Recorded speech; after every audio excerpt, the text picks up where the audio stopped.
Hey guys, Rich here. Welcome back to the RCINFORMER YouTube channel. Do a quick sound check for everybody. Thanks for coming on Friday to take a look at the new FUTURA V3 in green, 80 millimeter from Fair RC, FMS Models and Fair RC. That's where you get it. And I got a special discount code for everybody down below in the description for this thing. So, oh, I got that on. Hang on. I might be getting. Hang on. Let me turn that off. Thanks for coming. You guys got the audio okay? I just killed it. Sorry about that. Give me a quick audio check. Make sure you guys are receiving sound okay. I turned it up 10 decibels. I was told last time that it was like a little bit quiet, so I raised it up just a little bit. Got a little table assist on the box there. So if you guys are there and can hear me okay, I'm getting a good stream indication. So if you guys don't mind, send me a text. Let me know you guys are hearing everything 5x5 and got good audio. And I'm just waiting for a few messages to come across. So we're going to go into this. We'll talk a little about the red FUTURA, a little bit about the probably the Viper jet. We're going to open up a new Ernst stand because guess what? It comes in green. So we're going to take a look at that. Let's see, who do we got in the house? All right, we got Frank Sylvester's here. EQRC is in the house. Sounds great. Does it sound louder to you guys? Because I was down at like I was kind of zero, but I put, someone said it sounded quiet, but I raised it 10 decibels for the mic audio to try to get a little louder. So let's see, Rick Ward's in here. Ian Bowen is here. All right, excellent. Robert Kilpatrick is here. And we talked about the green airplane just a little bit last time. And let me throw it up here real fast. I got my hotkey set up now this time. No, that's not it. Here we go. So if you guys are interested in this thing, you guys can get it over at Fair RC. So here it is. And then also keep in mind too, we're trying to get this available for other places like over in Europe and stuff. So we'll see. I had some discussions with the FMS guys about, you know, right now it's only available at Fair RC, so you got to get it there. But again, I got a special discount. I got a link below in the description. You guys can get it from there. And then I also have a discount code there. I think I put it in there. I hope I did. But anyway, I put that down below so you guys can get the plane, get a little discount on it, that kind of thing, which is cool. So, but we're trying to get it. They're calling it a Fair RC mod, as you guys can see right here. And let me see, what else did I put here in the other pages? So we'll skim right through this thing. And we'll wait for more guys to get on too. So let me click on this right here and just go to it. And you guys can see the page where it shows the V3 and this really nice paint scheme here. And we're going to get out and fly it. I'm doing this on Friday here so I can get it out and get some videos of it and stuff. But there you go, guys. Fair RC has it. Single point wing connectors, really nice landing gear. Same great jet, but now with lights and a new color. So I thought I'd show it off to you because we'll have this out flying it around. And there seems to be a lot of interest in the green. So 6S powered, folks, as like the other one is, 80 millimeter. And it screams like a Banshee. So check it out over there at Fair RC. And then while we're at it, while I'm waiting for people to jump on board here. Let me hit the website button there. Let me get rid of that. While we're waiting for guys to jump on board, it looks like we got about 16 guys here. I'm going to get an Ernst stand together, folks. So let's see, who else is here? Matthew Cox is here. Javier Rivera, all right, he's in the house. And let's see who else we got. Short Biggie RC, is that what that is? I can't see that. Short Biggie RC, all right. Lots of guys here. So so while everybody's coming in, I'm going to throw this together. I'll do a quick upper camera check, make sure you guys can see this okay. Ernst RC has these in, Ernst Manufacturing has these in green, so I thought I'd pull one out because I don't really have a green one on display, so I figured since I'm doing the green plane. Ernst is made in the USA, guys, right here. You can see there. Ernst always supports the channel. They also support all the events I go to. They give us free giveaways and stuff, so you know, check out Ernst, you know, when you can. I'll throw the website thing back up here. Ernst Manufacturing has all these sweet stands in different colors. There's your mega stand. There's your ultimate hobby stand for cars, which is really, really nice. That one sort of right there. And then they got extra padding and stuff too, but you can see all the different colors they have. There's the green one I'm going to show you here. We're just going to get it out of here and assemble it real quick here. And there they got an orange, I call that the Halloween one. They got a neon one, a red one, and they got nice trays too. So as you can see here, this is a green Ernst organizing tray. So that's just for parts when you're building or assembling. You use this for anything really. But anyway, I thought I'd show you the green stuff while we're waiting for people to sort of jump on board. And I'm going to get this plane together. And, you know, we'll talk about it. We'll get it set up. I'm going to throw an afterburner in it and all that kind of stuff. So, yeah, they got an Ernst shirt. I got one of those, but, man, that shirt's awesome. You can't not be seen with that shirt on.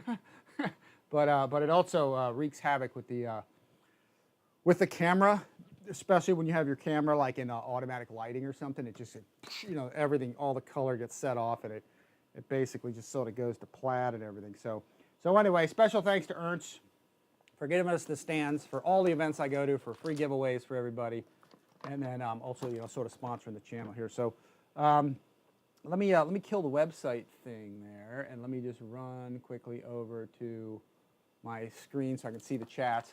All right, so about 20 guys here, and I'm going to throw this together real quick, just show you how quick it's together. Just give guys a few more minutes to get in, and in the meantime, I'm going to put this together. So here's your Ernst stand. I don't think I've ever done one of these live. I'm not really sure, but it's really this simple to get together. You got you know, your little cradles here. Let me see if I can pull this out. Well, that should be easy to pull apart. I had to tape this because it was actually coming apart, but they give you instructions on how to do it, which is pretty simple. That's really all you want to do is just kind of bend this together, put the center right down in the middle, the apex of the bend, and then just wrap it around here, and then put your little clips on there. So that's what you get. You get two of these. You get your bottom base piece.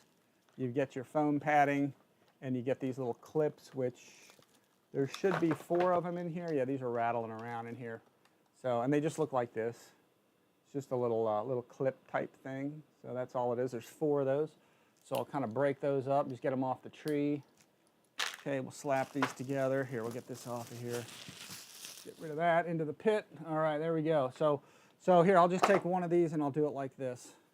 I'm gonna throw my glasses on while I do this so you guys can see this. It's pretty simple putting these together, and they're interchangeable. I mean, like, you know, you can put this in here, okay, and then the mega stand that has the bigger ends on it, they'll all fit. The base is common. The base is standard to all of them. So when you peel this stuff off, you want to make sure it doesn't stick to anything else, because if it sticks to itself especially, it's not going to come off. So you just sort of do this, get it kind of in the middle as best you can, and then you also want to sight it this way and get it this way so it's just how you want it.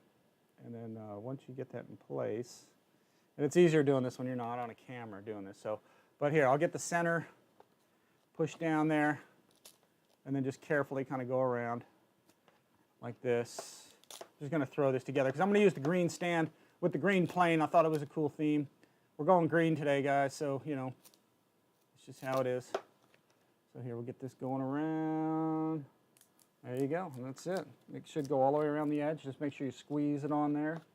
Pretty simple stuff, not too hard. I like to get it over this edge. Make sure it's covering this edge because this one's sharp, whereas this edge is, you know, it's really rounded here, so that's not going to harm your model. But this possibly could, so you want to make sure it really kind of goes over that edge pretty thoroughly, you know. So, but anyway, yeah, that's it. So just wrap this around. You don't really need to stretch or anything. In fact, see how that's almost too long. Sometimes you don't really need to stretch it, and then once that's done, you just take these little clips, and here I'll show you in a close-up here. Just take this clip, stick it in there, push this over, just kind of push it in there, and that's it. That's what holds the rubber on there. And you can replace it at any time. These are made in the USA. Again, guys, they've been making these things for decades, so just going to get that together. All right, we got 27 guys coming in, so that's going to help us start the unboxing. There we go. And let's see, that's all done. And then we can put that right in there. Stick that in. And we're good to go. We got the Ernst stand ready to rock pretty much, almost. We'll do one more. I'll go back to regular mode here while I'm reading all the messages there. So I'm going to do this one from the top here. Let's see. About 25 guys here. Let's see, who else is in the house? Like the green. Good to see, here, what does that say? Yeah, man, I'm gonna have to get a higher resolution screen. Love the Kawasaki green, reminds me of my old KX125, yeah. Yeah, the green's gonna look good. It's gonna look nice in the air. So again, I'll just take this, again, put this right down on top, just as straight as you can get it. It's not rocket science. It's pretty easy stuff to do. So you don't really need to stretch it, just make sure it's on there. Put that around, there we go. Get that sticking around there. All right, we're gonna be ready to build this plane. Let's see, get that around. That is it, folks. That's all you gotta do, getting that on there. Actually, I might, no, that's okay. Here, let me peel that. And you can peel it off if you don't get it quite where you want it. You can go right back to where it should be. So there we go, that is it. We're in place. I'll put the clips in there, right in there. And that's it. We got a green Ernst stand to use now. Let's see.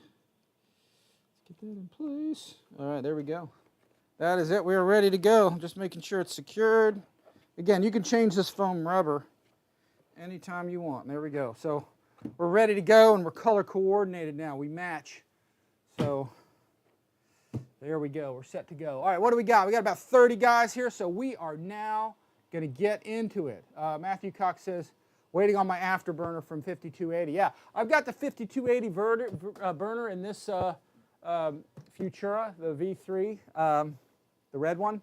So we'll light that up too and look at it. We're going to compare it because not only are we going to put this together, but I'm going to put one of the new KMRC burners in there with the multiple colors. So, and if you guys do want to check that out again, check that out at KMRC. In fact, let me go right here. I'm going to hit the websites. So there's your 5280 burners. Check them out at 5280 RC. Larry's got a nice product there, real nice burner. I have, like I said, we'll show you that in there. And then, what is this? This is, oh, here we go. KMRC burners. This is, again, the V3 universal mounting burner. So we're going to throw that in there too, just like we did last week with the Viper jet. So it's really cool. We flew that. I've got video of it. I just have to get it edited and put together because we did it. Me and Gav flew the heck out of the airplane, and we just flew it all over the place. And I just got to clip it all together so it looks nice and it's good. We did it a real simple way to set it up for everybody. So, but the KM burners are super nice. They're getting to be really my favorite. Ray makes a super nice burner as well, as you guys know, Guniac 33. He was the original burner. I have his burners in a lot of my stuff. So anyway, let's see. Let me get rid of that, and let's get to putting this together. I'm going to put this stand kind of right over here for the short term, and then we're going to get this thing out. All right, guys, same great airplane, okay? Same great airplane as it's always been, but we now got a green one. So this is officially licensed, folks, by Tomahawk of Germany. Okay, they make the not the full scale, but they make the turbine version of this plane. Okay, which here, if you put, if you see right here, this is the Tomahawk logo right there. So Tomahawk Aviation. I think they're pretty sure they're out of Germany, but they make the turbine version of this airplane. So, and they have officially licensed it with FMS, and so it is officially licensed. Well, you know, it's official. That's all I can say. Reflex, comes with a reflex, 80 millimeter powerful, whatever, strong, rigid. Okay, let's get into. I usually try to get into all this stuff. So once again, folks, just for perusal, so you guys can see the specs on this V3. I don't think anything's really changed again. Same plane, just a new color. You can see the wingspan, overall length. So running a 2000 kV motor in there. 100 amp speed controller, 13 gram, 8 digital servo, 6 channel. There's our CG and runs on a 4000. So you can run this on a 33 all the way up to a 5. It'll take that. So ultimately 4000, probably 4400 roaring top is a really great battery to use on this thing. I've got 37s also, so we're going to try it out in a bunch of different, we'll put different batteries in it, you know, as we get to flying it. So again, I've got, let's see, I've got 3000s. Let me go back to the top view. Got 3000s, or sorry, 3300s, 37s. This is the smallest one, 32. That's a little bit light in this airplane, but it'll go ballistic with that. And then 5,000, you know, you can run all kinds of other packs, roaring tops, 55s, you know, whatever, really whatever will fit this thing will just about carry. It's got a pretty good battery area. So anyway, so let's get on to that. Let's start getting this stuff going, because I want to get this whole thing assembled. I want to try to get a receiver in it and actually get it all set up and going. Throw the afterburner in it while we're building it, all that kind of stuff. So let me take a quick look. I'm going to pause for 1 second. Look at the chat, see how we got in here. So yeah, about 30 guys, so that's good. Let's see, audio's good still, guys. Let's see, who we got? Shadow Ops is in the house. Was up listening while doing computer work. Excellent. All right, thanks for coming. Let's see, Rick Ward's in here. Thanks, Rich, for the stick in the. Thanks for the stick in the instructions. I'm 65 now, and I sometimes forget that part. Okay. Let's see. Matthew Cox, how do you like the cam afterburners compared to the 5280? Oh, the KM burners. Oh yeah, I mean they're just different. That's the thing. You know, your whatchamacallit burner is a. Yeah, let me see if I got one. They got all different kinds over there. Here, these are your. Let me see if I can find one for you. 5280 makes some nice ones. Like so, there's a bunch. I'm going to put in some planes. I'm going to show you these here in a second. 5280 has a bunch of different versions. So, and I'm going to pull a couple out. I wasn't expecting this question, but I might as well yank a couple of these out for everybody to check out. So, these are the 5280s, and I have a bunch to put in planes here. So, there's your 5280 RCs. This one is a blue fire burner, and this is a universal mount that zip ties. Okay, that goes on there. Okay, and that's a real nice burner. Has two-stage ring. It's got a ring here, and it's got one here. Then you've got another one, another mount. And I'm not sure which one Larry's making all of it nowadays, but this one wraps around the motor and glues to it, and it's an opening there and so forth. And then you've got a dual one. This is another one. This one's got a dual ring. It lights up the outer ring, and there you go. You got a twin burner. This is for like your 70 millimeter, like F-18 from FMS, that kind of thing. And again, it wraps around the motor. But KMRC, which I'm actually starting to like prefer. I like the way it mounts better. It's very, very simple. It's just this is how it comes. It's real simple. Just since you asked, this is it. It zip ties. So this is a real tough resin. It's got these nice thin wires.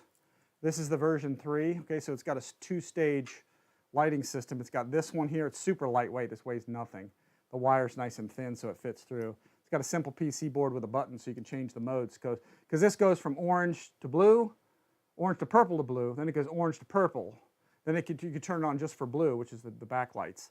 And then you can go to orange. And then you can turn off the burner at low settings. So when you're at idle, it can actually be off if you want it off. Otherwise, it stays on. It stays on kind of a low sort of a flicker. So, but anyway, that'll just give you an idea of sort of the differences between the two brands of burners. But we'll show this to everybody later on. So let me get this all over here. Yeah, that was a good question. I want to talk about that. So all right, what do we got? 38 guys here. Excellent. So let's get this out of here. You guys know pretty much what the Futura is all about, only now we just have a new color. So let's get this out of here. The latest and greatest from Fair RC. So if you guys just joined us, I have links in the description below where you can get this from Fair RC, and a discount code for everybody at Fair RC. So check it out. And let me get this box out of the way. And there you go. There's the green. It's nice and bright. Look at that thing. That is cool. Here, let me zoom in. Everybody can check that out.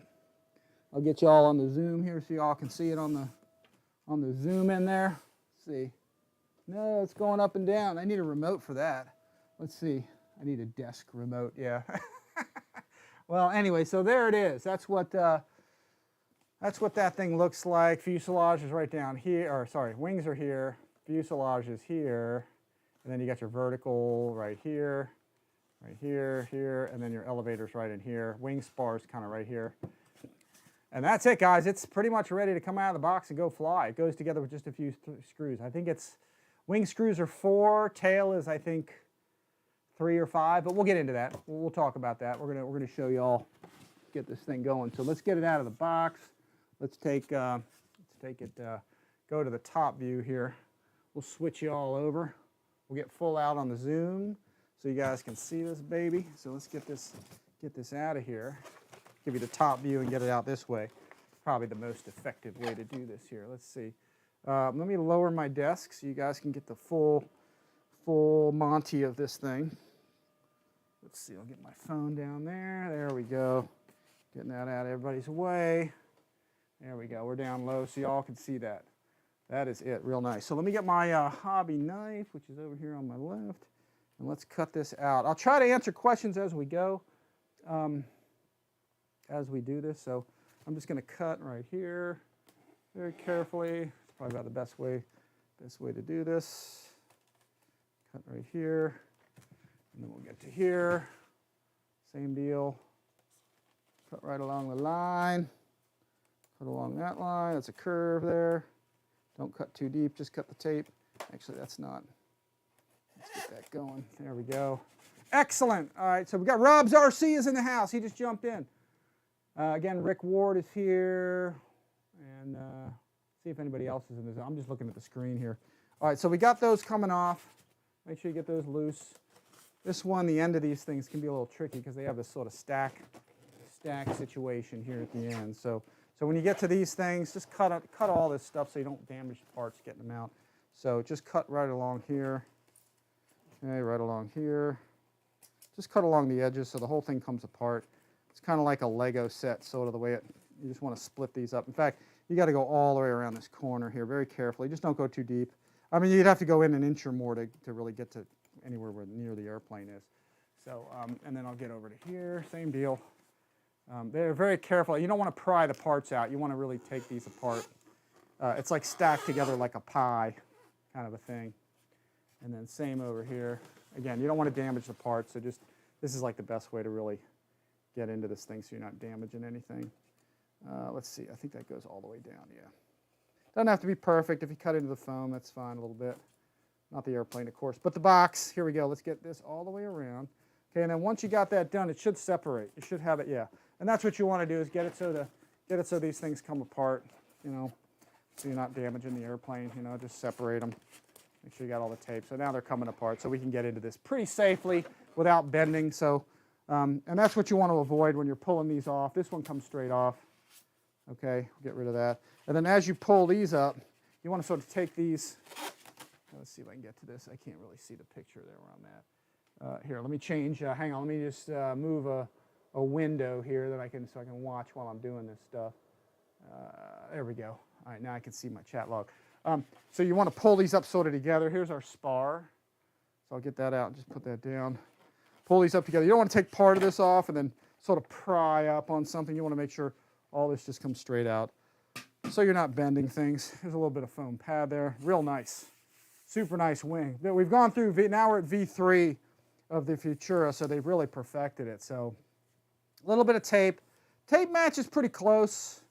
Maybe it could be a little closer, but they did a good job putting it together. Nice lenses. I love the lenses on this, where they painted around everything. Finally, they got to that. They used to glue all these things, all these companies, without putting a painted, you know, lens frame around it. But man, they really got it wired now. It looks really good. Cree light in there, and so rods, horns, linkages, everything's on there. I think this is where I leave everything too. I leave this one on the outer hole for this particular plane. So there we go. So single point wing contact. So let's get this all out of here. All right, so that's out of here. We can very carefully pull up this wing. There we go. Get that out of there. That looks nice. Their packaging is awesome, man. They do such a nice job with this stuff. Let me see if I can get that to move a little bit. There you go. Submerged hinges there. Very nice. Very nice. Single point wing connector. Yeah, looking good. Nice fit and finish. Outstanding. Yeah, they're doing a beautiful job over there at the factory with this stuff. All right, so let's get the instructions out. Take a look at that later. Seen those. Let's get our elevator out of place here, out of position. Actually, let me throw the wings. I'm going to put the wings over here back behind us. And slide this over. Get the spar out of the way. So, oh, I'm dropping stuff. Hang on, sorry. Drop the spar. All right, here we go. So we get our elevator out horizontal, and that comes out just pretty that easy. This is not a submerged style hinge, but they're foam hinges, but they are laminated. A lot of guys don't know that. They're like, oh, it's just a foam hinge. Not really. It's a laminated hinge. Okay, so it's foam, but it's laminated. And I think they do more compression with it there. I don't really know exactly how they do that, but these are all laminate. There's a laminate over there. So the old ones used to yellow. These really don't anymore. They stay pretty tough. So, and the beauty about that is you don't have to worry about a failed mechanical hinge necessarily. And then you also got, you've got a sealed hinge. You've got no gaps there, which is really nice. So, and then here's our connections. Here, let me just push that back. That's usually not good for the servo, but so we got, I think it's 6 screws. 1 here, 2 here. Yeah, real nice. Super, super nice. Fit and finish quality's nice. Stickers are applied. These are stickers, not decals. Paint looks good. It's all a water-based paint, so it's non-toxic. And so yeah, this is good. These are on the outer hole right here. Okay, I usually move them in 1 or 2. Okay, because you just don't need all that throw. There's some guys out there like to do that, but you know, I find it flies better. On the inner holes, a little more resolution, a little more torque, raise your servo travel, and you get a lot. Here's our vertical, really nice, super bright. It's a nice bright green. It's not a dull green. So 6 screws, 3 more screws here, 1 up here in the tongue, 2 here. Nice plastic fittings. This is an excellent fitting jet. We're on the outer hole on this, which I will leave that on the outer hole because we want lots of rudder for knife edge type flight, that kind of thing. But this is the best. Nice stuff. Really, really good quality. So let's put this put that over there. And then I think that's about it. Oh, yeah, here we go. Again, don't throw your box out until you built the thing because there's always some parts down in there. So there's a program cable for, you know, your reflex, but you can also use that for, you know, your iPad or whatever you got that uses a USB-C. And there's our screws, guys. That's it. So I think it's 10 screws. That's right. 6 for the tail and 4 for the wing. So there we go. We're going to pull this thing out. Let's get the padding out. There's some padding over here. That looks slick, doesn't it? Yeah, people are loving this green. I don't know what it is, but yeah, I'm going to have a Kawasaki myself. Mine's black and raspberry, but Kawasaki is a good green machine type company. They have a lot of green bikes, so yeah, this is pretty slick. So there you go, man. That is that's the fuselage out of the box. And what we'll do is we'll switch views here for a bit so you guys can see how nice this is. The camera's really picking up this color. This green color is really, really pretty slick. I mean, check that out. Yeah, I like it. Futura has always been a cool design. And this green color is real nice. I like the gray canopy. That was a nice decision. And they're starting to finally do this. They're starting to put the blue EC5 connectors. They, for the longest time, were using the yellow ones, you know. And I've had people tell me, well, everybody uses the yellow ones. And I'm like, yeah, you're right. Everybody uses the yellow ones if you're in China. Okay, so you know, everybody here uses the blue ones. I mean, I know some guys like the yellow, but most of our batteries, I think, I don't know, maybe, I don't know if I can speak for all of us, and most of us generally have the blue ones, you know, the EC5. So they're finally starting to, I was wondering whether I needed to solder or not, but I had this thing standing by. This was my adapter. I wasn't sure, but this is in my Amazon store. If you guys want to check out my Amazon store, I got links below for that. This is probably one of the best, you know, if you need an adapter to go from, you know, EC5 to XT90. This is one of the greatest. This is a Nitro Hobbies. But I got the link in my, if you guys look down below in the description of the video, I have down there a link to my my Amazon store, and I put these in the store because these are probably the best connectors. They're solid. You'll never have a chance breaking. And then they also have them vice versa, where they have, you know, the swapped male and female on the other side. But these are really good. So, but I'm not going to need this today. That's awesome. So, so we'll put that aside because they did the right connector in there. So we got our Velcro down in here, which is nice. We got all our wiring set up, ready to go. Everything's labeled. We've got our reflex right down in there, ready to rock and roll. So I'll check some of these connections as we go through this whole thing. And then I'm going to go for full on. I'm going to pull this off of here because you guys know I don't use Velcro. If you guys want to use your Velcro, I mean, I do in some airplanes. I'm not an anti-Velcro. I just like using my shelf liner. So I cut a piece of shelf liner to put down in there. So in fact, while I'm in here, I'm gonna pull this out of here. That's just my one mod for my airplanes, is I prefer to have a shelf liner down in there. Sometimes this Velcro is so thick. And I try to keep it off my batteries if I can in some situations. So I'll stick this somewhere, and I can use this for something else later. So a lot of times I stick those to the base of my desk, and they're all kind of hanging like down there. So, but yeah, I just pull that off because we'll put some shelf liner, again, personal preference. I took a piece of shelf liner that I pre-cut so we can throw in there, and we'll get to that here in a little bit. But yeah, that's it. Cockpit's all nice here. Let me put this tongue and groove in there. I like what they did to the canopy. I did like it. The original version had a pilot in it, and they went to just this gray. And it was nice because they got away from the black. Gray is pretty good on, with the sun. So, but this gray is really, really slick. So, and then kind of going along with fuselage. Look at that finish, really nice. Giving everybody a good look at that. You got your connections for your elevator, your rudder, all your plugins here for your vertical here, your vertical here. That's nice plastic fittings they have. Plastic fittings, all machine screws, all metal threads. I don't know if you can all see down in there. I'll try and show it, but there's all metal threads down in all those. Real nice tail design. Super nice setup down there. Now here's the thing. We're going to put a KMRC burner in here, and this is sort of a neon green. I'm curious to see how that's going to light up. That should look funky, but we'll see when we light it up. We'll hopefully light it up here for the for the show. So let me throw the box off of here since we don't really need that right here. We'll get rid of that, and we can look down that pipe a little more. Yeah, there we go. So let me see if I can zoom down there. You can see our motor down there. Let me see if I can angle that a little better. There we go. So I'll zoom in. Yeah, see way down in there. And that's where we're going to zip tie our KMRC burner. Oh, my light just flipped on. Cool. So I have a light on the camera. When it's having a hard time focusing or it needs light, it'll automatically turn the light on. So that worked out well. So yeah, that's where we're going to attach.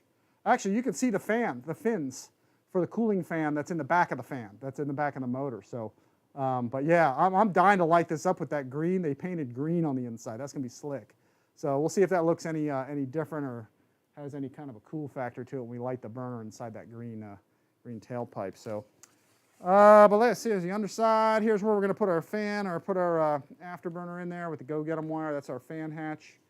And we've got a light right up here on the underside of the airplane. There's our wireless wing connectors right here. I call these wireless or single-point wing connectors. That's my terminology for them. And then there's your wing mountings right there, which we'll probably do last. So I'm going to wire a burner through there, like I said, and we'll get that done at the same time. Nice intakes. Very cool, very slick. So, and we'll get to that. So we throw that down on the table, and let's see what we got. Let me angle this. Let me see if anybody's got any questions here at this point. We're going to roll, zoom on down. Yeah, nice model. Look at that. It just lights up against the black. That's very, very cool. So, but yeah, so we've got our fuselage horizontal that's going to go on there real easy. Our vertical, and then our two wings. So here's what I'm going to do. I think before I start actually assembling this thing, I'm going to throw the afterburner in it. I'm going to get that going because it'll be easy to rig it through without putting the whole thing together first. So I got my go-get-em wire. This is one of those compliments of Motion RC things. This came with one of the many Motion planes. They do a nice job with their giving you a little go-get-em wire to do this thing with. So, but let me get in here. I need to start with a fairly new hobby knife. I've got a bunch of blades floating around in my drawer, so I'm going to swap that out. Let me go to this, because I want a sharp blade to do what I'm about to do with this thing. So let me show you. I'm going to swap this out, put a sharp blade, which I meant to do earlier, but I didn't. So start with a brand new blade for what I'm about to do with this thing. And then you'll see. We'll get, let me get my stand here. We're going to put this on. Some of these stands jive okay with these fuselages, and some of them don't. I don't remember. This one might be the one that doesn't. Just because you got to be careful. You can ding up these leading edge extensions. You can tear these up on some of these stands, so be careful. Like if you put this down here like this, you can tear some of these up. So just be cautious with that. We're going to flip this upside down, I think, to start with. So, and that's where it's good to have your canopy on. So, but we're going to get right in here on the fan housing because I think, if I'm not mistaken, there is a sticker here. So I've got to very carefully cut around this just to get in there. Because I just, like I said, I want to get the fan, I want to get the afterburner in there because I'm prepping this thing right now to go fly tomorrow. So, so here's what we're going to do with a sharp hobby knife and using my, my reading glasses here because I'm usually don't have all that there. And grabbing a, let me grab a wrench here for this, or a 2mm metric. Grab into my case here. So here's my 2mm metric. So I'm going to get in here and unscrew this for everybody. I think y'all can see that okay. I'll slide this way a little bit. Get that out. Like I said, I normally don't do this right away, but I want to get in and get this thing in there. So I'm going to unscrew this as well. So, and this is only if you're going to put an afterburner in it, okay? So let me see. Oh, that's, oh, I see what's happening. It's actually, there's a sticker around all of that. Let me see here. Grab my, where is that thing at? Let me grab my glasses. Glasses to see. Let's see. Let me get this. I should have cut around that first. Yeah, it's not liking the way I just did that. So I probably should have cut that first. I didn't think anything about that, but I should have. They put the screw down and then they put the sticker over top of it. So probably not the best way for them to do that, but anyway, it happened. So I've got a sticker all wrapped around my screw head now. Let me get that on. And then this sticker's kind of banjaxed a little bit there, but that's okay. It's not a big deal. So, but what the knife is for is you really can't slide this hatch off until you get all the stickers done, you know, cut from them. So, and very carefully not to mess up my intake. Okay, we have a sticker right here. So very carefully to get this fan hatch off. And this is why you want to use a really sharp, just brand new hobby knife. Very carefully, very surgically, without tearing up the side of your plane and the foam. All you're doing is just cutting the sticker, okay? So the hatch will actually come off. Same thing on the other side. And this is where you want to be careful not to ding up your leading edge extensions, okay, on your any stand that you might be using. So just kind of be careful with that. So here we are here, same deal. I'm going to try to cut right along that seam so I can get the sticker to very nicely lay down against the surface that it's actually attached to. So I'm going to very carefully just cut that, and that's why you want a sharp knife, because you're going to make sure that that sticker goes down. Sometimes these are not totally flush, but you just want to make sure that's in place. So you can see that should peel off now. And then on this side, on the underside, I'm just going to get to this because there's a seam right here. Let me see where that plastic ends. Kind of cuts right here. It cuts right here. Did they cut it already? Oh, they may have already cut that. Did they cut that already? No, I don't know if they did or not. Oh, maybe they did. They didn't cut the side ones, but they might have cut. Oh, they might have cut this one already. Oh yeah, they may have actually done that. They may actually have cut that one already. Let me see if I can get this off. See if I can pull this off. Oh, they already did. That was nice. They didn't do the side ones, but they did this one already, so that's nice. See that? They already cut the decal. So anyway, but if you have to, you see, notice I had to cut the side ones because they were stuck into place. Same thing with this side. Just make sure they're all down there. And there you go. There's your fan access right there. Real easy to get to that. And you can see that pretty nicely. Let me move my camera so I can get a little more of a little top shot around there. There we go. So let me angle that a little bit. Yeah, there we go. We're right in there, right in the zone. I'll move the airplane. It's probably a little easier. And that's it. So we're going to get this fan out of here and get this thing in place. So this is really the most challenging part. The build of this airplane is pretty simple. The assembly is pretty easy. So, but getting the burner in there can take a little time. I'm looking down in there. But here's a good thing. Getting your fan out in the beginning just to look at it is not a bad idea because sometimes you have wires that are not connected.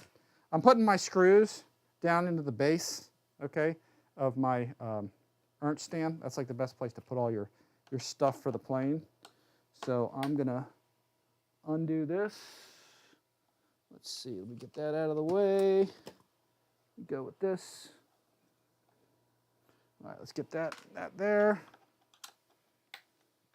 Let me undo this screw, and then trying to figure out what I do with the rest of the screws. I think I threw them. I might have lost those right now. Well, we'll figure them out. We'll find them. All right, let's see. So we'll get this out of here, and then we're going to pull up on this, and we're going to take a look. This is the best way to take a look at your motor. Make sure your wires are connected. Sometimes you'll have one of these coming out. I've powered up an airplane out of the box, and the motor's cavitating. It's like, it's not really moving up and down. And then I open this up, and I find out one of these is pulled out, okay? And it's just making a loose contact. So sometimes your loose motor wires are the thing that will make your airplane, your fan not spool up if they're not connected. So this is a good chance to check them. They use a filament wire on here, filament tape on here, so that's good. And then there's our motor, 3665, 2000 kV. And oh, just bumped my camera. And then we're going to get this thing together. Oh, there's my screws.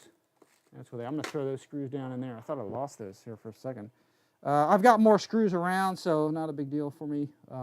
But there you go, guys. There is the back end of our fan. Let me zoom out a little bit. And then this is where, I'm going to put it up here so y'all can see it better. Let the camera really focus on it. But we're going to put our KMRC burner right on there. So, so yeah, we'll mount that in there. And it's just going to go right through that whole section there. So what we're going to do is I'm going to throw the fan just kind of right in there. Let me zoom out just a little bit and get everybody in on this thing. I'm trying to find, let me go to my menu here and see in my camera if I can get, man, I'd love to get that light to come on. Let me see, let me put that on top of there. All right, let's see if I darken it up, will that light come on? I used to know where that light switch was, but because that would actually help me right now. Oh, anyway, let's get to the burner. We're going to stick this thing in place. So here's our burner right here. Again, this is a real nice, tough resin material. This is not like 3D printed or anything. So it's pretty tough stuff. And in fact, before we do anything with it, I'm going to light it here. Let me get this wire straightened out. And then what I did too is I did this in advance. I took this out of the package and straightened these things out a little bit. So because you have multiple wires here, there's 4 wires because there's 2 different, light elements. And I went ahead and every couple inches, I just put a little piece of tape here. You can see the little bits of tape I ran across there every so often just to keep the wire bundles, together from coming apart and all that stuff. So JCB 67's here. All right, excellent. Who else we got? Mike Bird. I know Mike Bird was into this. He was dying to see this thing. All right, let me see if I can get this lit real quick. And let's see, I've got my servo tester here. Put this right down here. I actually didn't test this one, so I'm hoping it works here. Let's get this in. We're going to put this, it's falling away.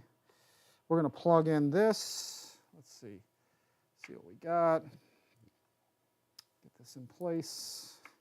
And then we just need some power. So let me push this back or adjust that back. And then I'll take a battery and I'm going to plug this baby in. Let's see if we get some light here. We can light this candle here. All right, plug that in, see if we got it on. There we go, yay. Okay, so we got afterburner here. Let's see if we can light it up. I'm not looking at it, I'm looking away. There comes your blue to your purple to your blue. Okay, and then we can change the mode again. That's going to look cool inside that green tube. Got a button on your remote here, so I'm going to press that button. Okay, I'm going to go to see if it'll go to the next mode, which is almost the same, but it goes to full to purple, which it just did. Click it again, it should just go to blue. So it's full on just blue for the back of the burner. That's pretty neat looking. That's going to be neat with the green. We'll see, that might just make purple. And then you have your traditional, just your regular, orange burner. So that's why I like these KMRCs so much. Now what you're supposed to be able to do, let me go back to the original. Let me see if I can light that. There we go. If you press and hold the button for 3 seconds, 1, 1000, 2, 1000, 3, 1000, and then release it, it should cut out, okay? What that allows you to do is all 3 modes. As you power up, as you rotate and get throttle up, now it'll come on.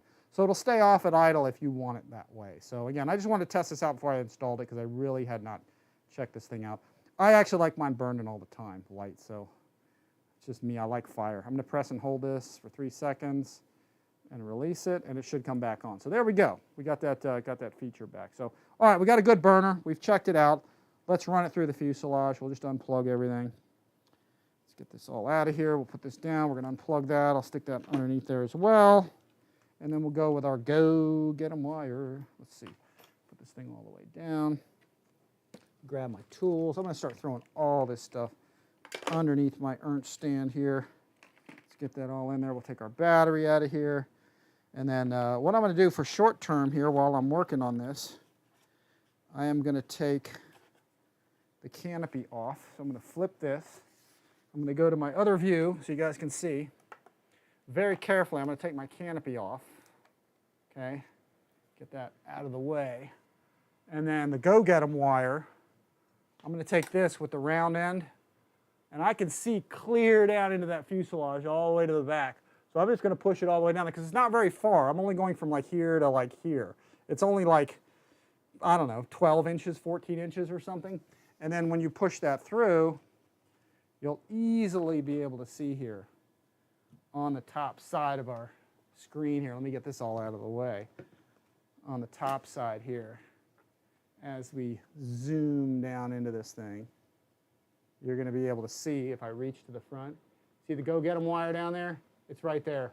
So now I can pull my fan. Careful not to ding up your finish.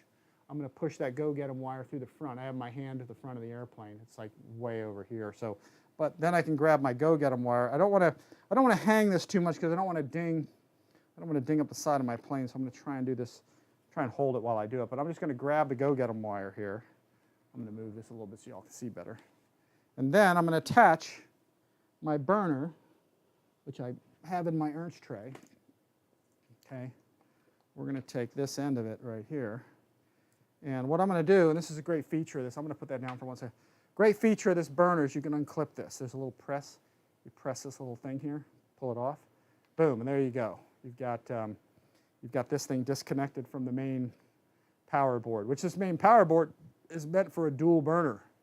So it's a universal. This is meant for a dual or a single burner, but this is just a single. So I'm going to take that. I'm going to take my hook that is so nicely made. And I'm just going to put that right there. That's it. Then I'm going to reach to the front of the fuselage. I'm going to slide this back. I'm going to zoom out a little bit. There we go. Pull this back. I'm going to reach my hand to the front. I'm going to grab my go-get-'em wire, which should be right there, and I'm going to pull through. You can see it coming through this side here, through the back. Just going to reach and get it all the way through there. So, like I said, this is the hardest part of assembling the plane if you want to put an afterburner. Otherwise, we probably would have been done building the airplane by now. So I'm just pulling it through, and I might be snagging something on this end, but there you go. See, it came through. This long wire is a lot longer than it needs to be. So, and then I'm going to unhook this. I'm going to rehook my burner up here, and that should be it. That's it. So we're reconnected on the front end. Now I've got my burner here to attach to the back end, and now we're just going to make the attachment here. So I'm going to put this very carefully in here. And again, this is a good time. Inspect your wires for your fan. Make sure everything looks secured, especially this piece of wood down here. If you got wood or plastic here, make sure that's secured. Make sure it's glued in place. Because if it's not, the next place it's going is right into your brand new fan. So make sure that's secure. You can kind of spin your fan, make sure your cone seems like it's on and everything's locked down, and then we're ready to attach this thing. So I'm going to tug a little bit on these wires and try and get this fan here such that I can actually see it better. So in fact, I'm going to grab a little box since I have one. This wasn't my plan, but here, I'm actually going to take this and stick this this little box right on top of this so I can hopefully zoom in for you guys a little better on this and show the installation on this a little bit nicer. Yeah, that's actually better. All right, I just invented a better way to do this. All right, that's good. So you guys can see that okay. Okay, and what we're going to do is we're just going to run this burner. There it is. We're going to run this burner along the back side of this. So this is just going to sit right here. And I'm looking for two opposing fins, which is not a problem. You usually want to take your wire right here and just run it right up against these wires here. Okay, so it fits nicely. And then I'm just going to zip tie from here to here. So in the package came two zip ties, which, hang on a sec. Here's the package right here. So there's two zip ties trying to get out. So we're going to take these and attach them. Throw my glasses on here real quick. So I'm going to very, very carefully, again, just like I did last week. Did the same thing with Vibrajet last week, but this is how nice this burner really is that it's so nice to attach this thing. So I'm going to take this. You can go either way you want. and that's it. In fact, I'm going to zoom in so y'all can see that better. Once you roll that thing around with your fingers, okay, make it curve, all right, then you can take that thing, just put it right in there, bring it around, because there's cooling fins down there, but it's not an issue. So I'm going to run this one the other way, I think. Let's try that. I'm going to spin this a little bit. Again, just roll it on your fingers a little bit. Okay, now you have a nice little curve. Okay, and that should be enough to get around that fin. So there's nothing really majorly electrical in this particular fan. Okay, there's nothing. I mean, there's nothing crazy down there that you're gonna damage. There's fins down there, but you just gotta be careful of these wires. And in this one, it's not a big deal. So, and then this is gonna go right here. Now you can just zip tie this and leave it alone, or, you know, you can use a little foam tack, which I'm gonna use. And then when you're done, you clip these off. So, or you can actually leave them. You could actually leave these two things without clipping these. And just that way, if you have to change it and put it in another fan or another airplane later, these will be long enough and they may not be too short. Most you got to worry about that if you're putting it in a smaller motor. Like the 70mm motor was really small, so I left a little extra when I cut those off. But anyway, here's what I'm going to do. I'm going to take my foam tack like I always do. And you don't have to do this, but I usually put a little here just to kind of tack it on. I don't like using CA on motors if I can avoid it. Is this going to come out for me? No, it's really not, is it? Let me grab down in my desk drawer here. I'm going to see if I can get, I had a little Allen wrench. Sorry about that, guys. I'm looking down here, thumbing through my desk. I thought I had a little wrench in here. I just need to stick something in the hole of this thing because it's blocked up on me, of course. Let's see. So, yeah, here's what I'm going to do. Grab my Allen wrenches. I'm going to zoom out a little bit there so y'all can see. Just grab my Allen wrench. I should have done this before, but I wasn't thinking that far ahead of time. So let's take this. Just an Allen wrench. It's like a 1.5mm. It should go in there. Not the greatest, but anyway, that'll clear the hole, or it should. And then I'll stick that back in my storage thing. This is really old. It's been there a while. All my Allen wrenches are in there. So we'll get rid of that. And then here we go. Hopefully this will work. So all I'm going to do is just put a little bit on here. Again, there's not a lot of contact, not a lot of surface area here. And in fact, I'll zoom in on that a little bit. Like I said, I don't like using CA on motors and stuff, but I know a lot of guys do it, and you have to sometimes for some burners. But this one's just to tack it in place just a little bit. That's all. Right along there, where I know where it's going. This stuff just comes right off too. That's the beauty of it. It's not like a permanent bond. It's not going to hurt. It's not going to hurt the surface, but it's going to tack it. It's going to keep it in there. So all I'm going to do is just put this right down on top, the way I had figured it. Okay, and then lift it up. Okay, put it down, lift it up, put it down, lift it up. Just take it on and off a couple times, and it makes those little stringies that you see right there. And then you hold it there for a while. Just let that kind of tack up those stringy things. Okay, that's just the glue getting exposed to the air, thinning out a bit, and then you can kind of put it down one more final time, and then it's pretty much going to be secured on there. The cool feature about this KMRC burner is those curves. This little curved angle here. Once you zip tie this down, this curved angle right here, okay, and which is all being blocked by the zip ties, of course. This angle right here, okay, right here, and then this angle right here. These act like ramps, so when you zip tie it, boom, it centers this thing nicely. So you don't want to tighten them both exactly at once, exactly the same time. You want to kind of progressively do the two together, sort of. So anyway, I'm going to connect these. I think you guys can see that okay. There we go. Get that one down. Just do a general tightening of that. There we go. See if I can get that on there. Very simple. So this is the greatest, to me, the greatest installation of kind of all these afterburners. It just makes this thing so easy. It's just a no-brainer zip tying. Again, I have some of these where I didn't even use any glue. Okay, I just zip tied it. Just make sure it's all centered on there so your holes are clear.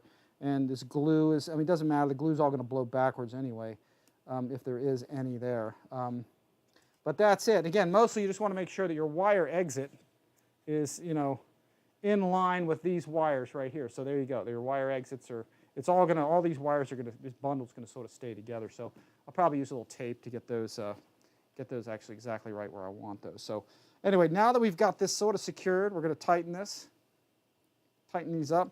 I try to put the little locking tabs of the zip tie so they're pointing up, okay, and kind of out of the free stream of air if you can. Okay, it's not totally critical, but that's what I'm doing, is pulling these tight, making sure they're as tight as I want them to be. And then you can sort of sight this way too, okay, and make sure it's in the middle. Again, all your holes, none of your holes are blocked up, which they're not. All of them are around the side, around the back side, holes are open. And that's it, guys. That is it for securing this. Give it a little wiggle, kind of side to side, and make sure it's not, you know, moving, and it's secure, it's in there. So that foam tack will help keep it there. The zip ties will keep it in place. And then just grab your flush cutters and cut everything off. It's that simple. So I'm not going to leave these hanging out so far, okay, but I'll show you how I'm going to do this. With my flush cutters, I'm just going to cut that right there. This one I'm going to cut right here, make sure they don't go into the plane. That's simple. So there you go. And then I'm going to cut these off a bit. I'm going to cut them a little longer maybe than they probably ought to be, but I'm going to cut them right, let's see, right there. And that'll fly away and go across the room. Make sure it doesn't go into the plane and get sucked into your fan later. And that's it. So that's it. That's your universal afterburner, you know, install there. And then this is, you can see our wire here. I'm going to move the camera just a little bit. I'm going to zoom back out just a hair. Okay, and what we're going to do is I'm going to tape these just a bit. So with my 3M Blender tape, which I get over at Amazon, like everything else, we're going to cut this. Where's the scissors? All right, let me grab my scissors. My surgical assistant isn't here today, so all right, let's see. So we're going to take this very carefully, leaving a little bit of bend and a little bit of play in there, because I don't want to be tugging on the wires from the fan, or from the fan to the afterburner unit. I'm just going to put some tape around there. So that's going to keep that on there nicely, and I think that's really all I need. I just need that one because these wires don't stick. I could do a second one, I think, but you know what? I'm just going to leave it as is because I think that's really all I need. So with that, I'm going to pull the box away, and I'm going to pull all of this closer, put all of these things in my Ernst stand. All right, there we go. All right, we got 40 guys here still watching. Let me zoom out so y'all can see. So our wires are good to go. You can see how nice those things are lined up there, ready to go in. And now I'm going to reach with my hand, okay? Go back. Let me zoom out a bit. Yeah, we're going to go, let me try to, my camera's moving. All right, there we go. I'm going to grab, yeah, that's moving a bit. I'm going to put my hand to the front. I'm going to grab my afterburner wire and my speed controller wire, and I'm going to pull them both through. You can see as I pull, you can see that had some slack in it. See, as you see the slack in the wire right here, as you pull it, just get all the slack pulled up, okay? Grab that and your power wire together and just kind of carefully pull them all in there together. And just make sure everything lays down nicely. And that's really it. You got everything in place. You're not tugging on any wires. Sorry, bumped the camera there. And then we're going to line up our holes and screw everything together. So there we go. That is in place. I am pumped to see this thing lit, man. I really want to see what this looks like with that green in the back and the color there. So let me slide this. Sorry, my head might be in the way. All right, we're going to slide this forward. And there we go. This is in there. It feels like something's binding a bit, but so I just want to make sure. I think it's just the wires. The wires are kind of, yeah, there we go. That's all it is. These fit really nicely. I'm going to get a zoom so you guys can see how that fits. They did a really good job on the mountings. FMS always does that real nice. These nice plastic mountings are just fantastic. They fit the motor real well. Let me just get a little closer. They've got machine screw, you know, threads in there. And we'll just put those screws back on. Let me grab those out of my tray underneath. I know where they all are. Grab those. Grab my tool, and we're going to stick these back in the fan. So let's put that here. Actually, you know what? I'm going to do it this way instead. I'm going to put these on the wrench. Force them down in there. That should thread decently. Try to angle that a little bit towards everybody. Again, here's where you want to be careful when you're maneuvering the airplane on whatever stand you're using. You're not dinging up your foam, because that can happen pretty easily on the front end of the plane. The intakes, the scoops, the leading edge extensions, sometimes planes have delicate stuff. So let's get that. Get that in there. Who do we got? We got Ray Doon. Ray Doan. Yeah, now have the Viper 90, Free Wing, F-16, Thunderbird. Yeah, all that stuff, yeah. Yeah, all about in the last 6 months you have a problem. Yeah, that's funny. Yeah, this jet is fast as heck. I call this jet the Banshee because when it zooms by, it's like a screaming banshee. It just makes this howl. It makes this really awesome howling sound, especially my first one, my purple one. It howled like you wouldn't believe. I mean, the newer ones do it, but maybe like not as much. I can't really explain that. So let me see, I get my screw in there, get the last one. Again, folks, this is a deviation from the building. This is just getting a burner in here. So I just want to get it in here before I get the whole plane together. Because when you get the whole airplane together, it's harder to put the burner in. I mean, you can still get it. It's just you got to work around the wings. You got to work around the tail, you know, and then it's sort of a pain. So I just wanted to get it in there quick because I'm hoping to fly this tomorrow. We're just going to get it out there. So this is an assembly to get this thing together and get it out there and fly it. So I now know my motor wires are good. And there we go. That is it. We've got that locked into place. That should be good. Grab our hatch cover. We're going to throw our hatch cover back over this. Let me adjust my camera here. So let's get that. This thing loosened up on me, darn it. I have a couple knobs that tighten this camera up, and sometimes they loosen when I'm not expecting it to. Let's see. There we go. Pan out just a little bit. There we go. The camera rocked. And there we go. We're going to get that down in place. And you can see now that we cut our stickers here, they all fit nicely back in, you know what I mean? So you got to make sure you cut those before you get this thing off there. Again, not a big deal. Not a big deal. Anytime you have to service this thing in the future, you know, you're going to be taking all that apart. So let me get into here, see if I can find, where did my other screws go? Oh, there they are. There's a hatch screw there. I made the mistake of not putting that one hatch screw in my Ernst stand, so it's missing in action. It's the one with the sticker around it here. It's probably under the stand. Let's get this one in place. Let me lift that up and see if I can find it. Yep, there it is. It's under my stand. So that's why you got to put all the screws in the Ernst stand so you don't lose all that stuff. There we go. This one's got all the tape around it. I should have cut with a hobby knife around the screw. I didn't realize they kind of went over that thing, but that's okay. No big deal. Probably end up scraping this whole bottom of the plane on the grass one day and a sliding landing probably. That happens sometimes when you're doing low passes. That's okay. And that is it, baby. It is in place. So there's our whole underside. You can see that. It says Tomahawk Design, which is super nice. That looks great in the air. And that thing's zipping by. Tomahawk, baby. Yeah, that looks really, really good. And then on the underside here, or on down the fan, let's see if we can look down there. Y'all can see right in there. See if I can zoom down there. See if my, there you go. My light turned on. That's it. That's your KMRC burner mounted. And it is ready to rock and roll. So let's get this out of here. We're going to switch our camera view real quick so you guys can check this out. We'll get the rest of it here together. So we are done with that. So our burner's in place. And hopefully we didn't ding our intakes on the fan. And this is where you got to be careful again. Right here, right along this edge, you can ding this up with your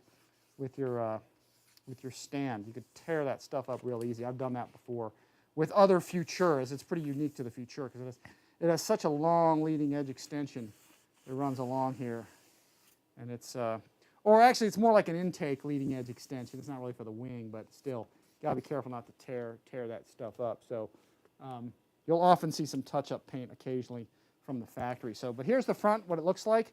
Everything looks the same. The only difference is we now have this afterburner wire sticking forward. And in fact, you know what? We can light this up. You guys want to see it?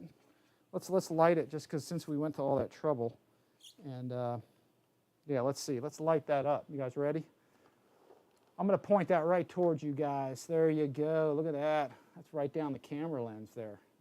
So yeah, let's light this baby up. Actually, I'm going to raise that a bit so y'all can see that. Let me get dead center. You know what? I can get dead center with that on the camera so y'all can can really, really see that. Here, let's see. Let's go up a little bit. Oh, yeah, it's like a shooting range now. There we go. Get my camera doing its thing. So, all right, here we go. Let's light it up. Let's see what we got, just like we did before. So, here we go. Here we go. We're going to stick this on here. Let's put that on. Got that out of alignment, didn't I? There we go, right there. Yeah, this is cool, guys. I love these burners. Let's light that up. Boom, should come on. Yay. Success. All right, and there we go. So turn that up a little bit. There you go. See, it starts, that's an idle actually right there. And then it comes up, goes to yellow or orange, then it comes to purple, and then this one goes, is that full blue? Yeah, I'm not really sure. Let me see what mode it is. Let me switch the mode. I'm going to put the mode elsewhere. Let's try that. Oh, there's the blue. Oh, that's what it was. So this is the, here we go. This is just orange, guys. This is your standard orange burner, all lit up. There you go. And then this is back to your beginning mode, I think. This is, this should go to purple and then go fully to blue, which is kind of hard to see on the camera. So, and then I'll go to the purple mode where it goes, just goes to purple, orange to purple. That's it. It's kind of hard to see the blue. You guys might see the blue better from your end. I'm not sure. And then again, your blue mode again. So here, let me try and angle that a little bit. Yeah, let me try to get the camera right down the pipe. Here, let's see. We'll go up with it a little bit. There you go. So, oh, another thing too is you don't want to leave it super bright with no airflow over it because you can burn it up. But so far, I've been testing mine out, and I haven't really had any tremendous problems with all that. I haven't overheated one yet, and I'm usually testing it a lot. So yeah, there's your blue. Yep, and our orange. Okay, there it is. Super nice. Yeah, I like these things, man. These are cool. Very nice burner. I love the color change. That goes to blue. That's what it is. All right, there we go. And then back to just our purple mode. So yeah, it's got all kinds of nice modes. And then an angle. Let's see how that looks at an angle. Yeah, there we go. Let's try to light that up. Yeah, you get the idea. Yeah, cool looking though. It's almost like white. Maybe that has to do with the green mixing with the purple. Very neat colors. Very cool. Let me switch. Go to the blue mode. That's blue. That's blue mixing with the green. It actually almost does go to white. That's a cool color. That's going to look slick flying that out there. I can't wait to see this one in the dusk. There's just your orange. And then back to your sort of orange to purple to blue. Orange to purple to blue. There you go. Yeah, you can see that blue right at the end. So, all right, let me kill this. Otherwise, let me go back to blue. Let me go to orange. There's just a single button, guys, that I'm pressing. You know, up here in the on the PC board, I'm just pushing this button right here. So, and then let me get to you know, where was the starting point? Yeah, I think that was it. One. Okay, that's blue. That's orange, and then that's back to the beginning again. So, and again, 3-second press shuts it off at idle. So you can make this thing totally scale or stick it in something to be sort of not scale with. So let's pull that out. I didn't make any smoke, so we didn't break anything, which is good. Let's see here. We'll get this out of the way. Get that going. There we go.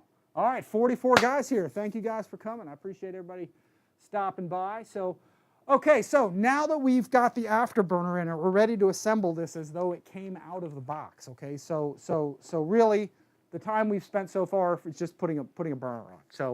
So if you look at the time right now, what is it? 2:09. Let's call it 2:10. Have a drink of water. We'll basically start timing from here on out. Give you guys an idea of, you know, how easy this thing is to put together, which really is super easy. I'm going to try to put this. Yeah, you know what I'm going to do? I'm going to flip it around this way. I'm going to put this up on the wing section there because I don't want, like I said, I don't want to ding these up. These get dinged up so easy. Probably a little gray touch-up paint would be real helpful. You know, when you ding that stuff up. But anyway, I'm trying to keep it clean here. Yeah, I love the look of this plane. So we're going to start off here with the tail. The instructions probably show all sorts of stuff, but I've built this plane probably 1,000 times already. So yeah, let's go. I want to get this ready to go. So here's our reflex instructions and setting that up, which should be pre-programmed. There's our parts, guys. You know, just fuselage, wings, tail section, spar, and screws. Really simple assembly. So this shows getting the wings on first, and then putting the wings, and then the tail. I'm going to do the tail first. It's just, I think it's easier getting the tail on first, because then the wings, it makes it huge once you put the wings on, or fairly big. This shows everything on the outside holes. Again, I'm going to go inside on the elevator, because mine just seem to fly so much better there. So, but it depends on your setup. There's different setups for this. So, okay, so let's start off with the tail. We're going to get this thing on there as best as we can without screwing anything up. Let me see, we've got plastic there, yeah. I'm going to put the plastic down there so you guys can see this thing much, much better.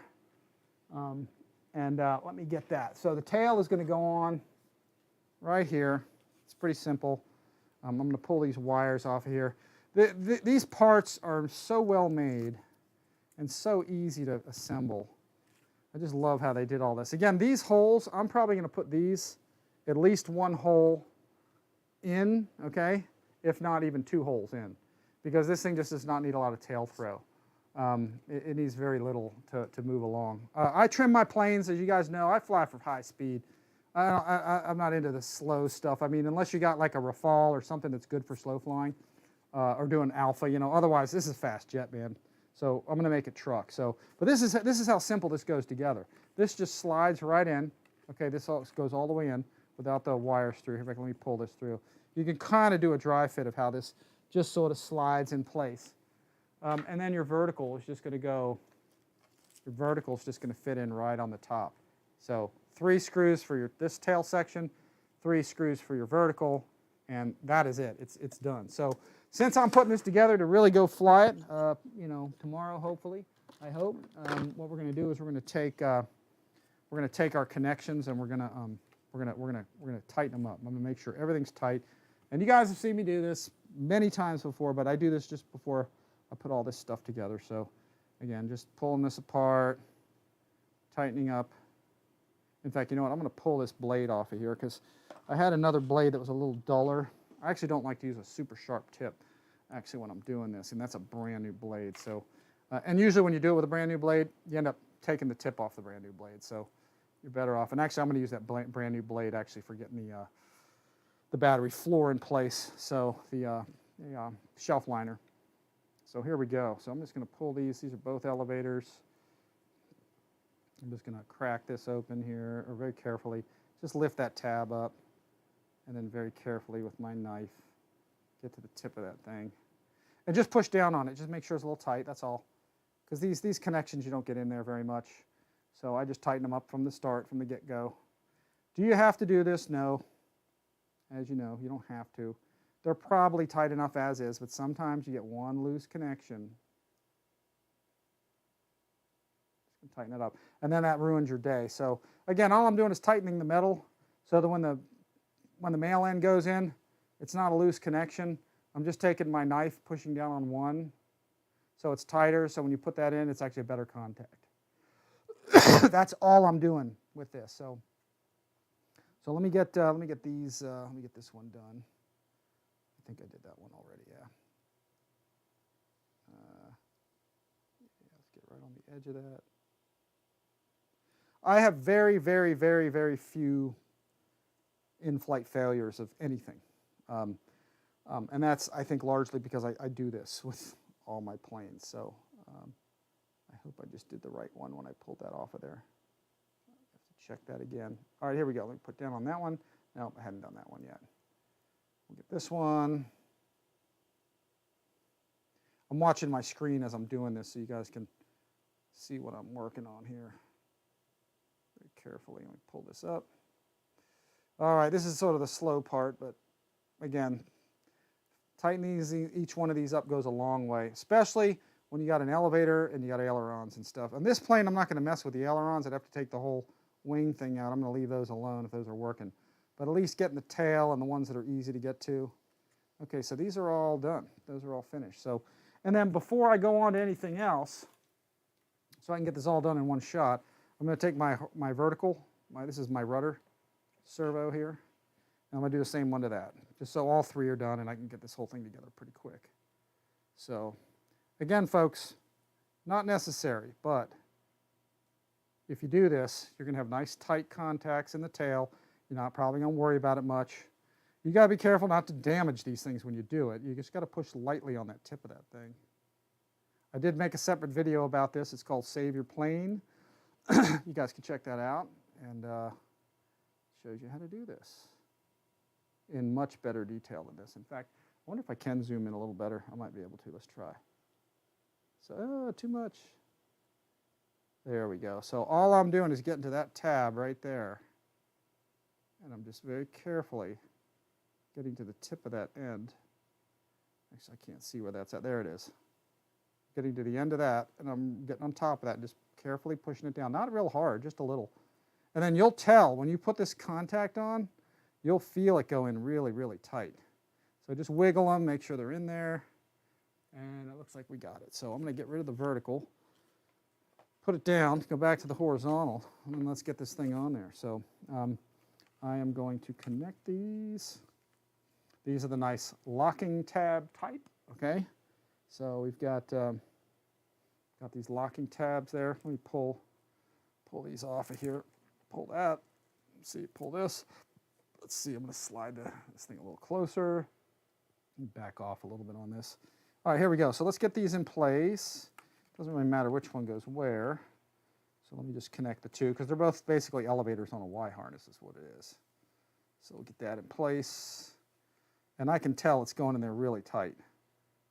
Yeah, it's snapping in when I put it in there. It's really tough to get in, which means that we got really tight metal contacts, and I'm probably not going to worry about those. So again, out of the box, you can just throw this together.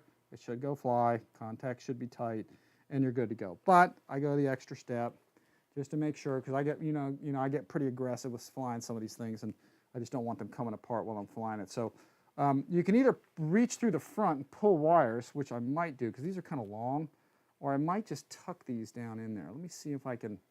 I might just tuck them in there because I don't know if I need to pull all that wire up that far. Let's see how this goes, because I don't remember last time I did this. It might be enough just tucking them in there. Yeah, that might be the way to go, because I think there's a little space. Yeah, there is a little space in here if I remember. Let me check the underside. Yeah, we're good there. There's no wires binding or pinching or anything. So I'll pull these through. And let me get this. And we're just going to kind of slide that whole thing in place. Okay, just push it in. You can see it reaches its limit right here. Let's kind of see where that's at. This reaches the end, and then the back of this just goes down in place. It's pretty good fit. The whole thing is a nice, snug, tight fit. And what you're looking at the back side is just this. You can see this has to lay almost flat. You can look kind of look at it this way. Just look at the underside of that. You can see how there's a little gap there. You can see that gap. Just got to make sure that closes up, and that's it. So you're going to put those 3 screws in, and that's going to be a done deal. So it's a real easy fit, as you can see. I've got all my head's in the way, I know. All right, got all my screws sitting there in my errant stand. I'm going to undo this bag, dump all those in there, grab 3 screws, because I think they're all the same length, if I'm not mistaken. We're going to go 1, we're going to go 2, we're going to go 3, right in there. There we go. Grab our metric driver, start getting these locked in. Let's see, we'll get that in place. Looks like that's going down there nice. That's threaded, I can feel it. At least I think I can feel it. Get that one down there. That is it. Getting that going. Man, if only I could do this from the flying field, it would be cool. So let's see. I'll just go fly it, that'd be nice. We'll see. Let's get that going. All right, now let's get this in place. Don't over tighten them.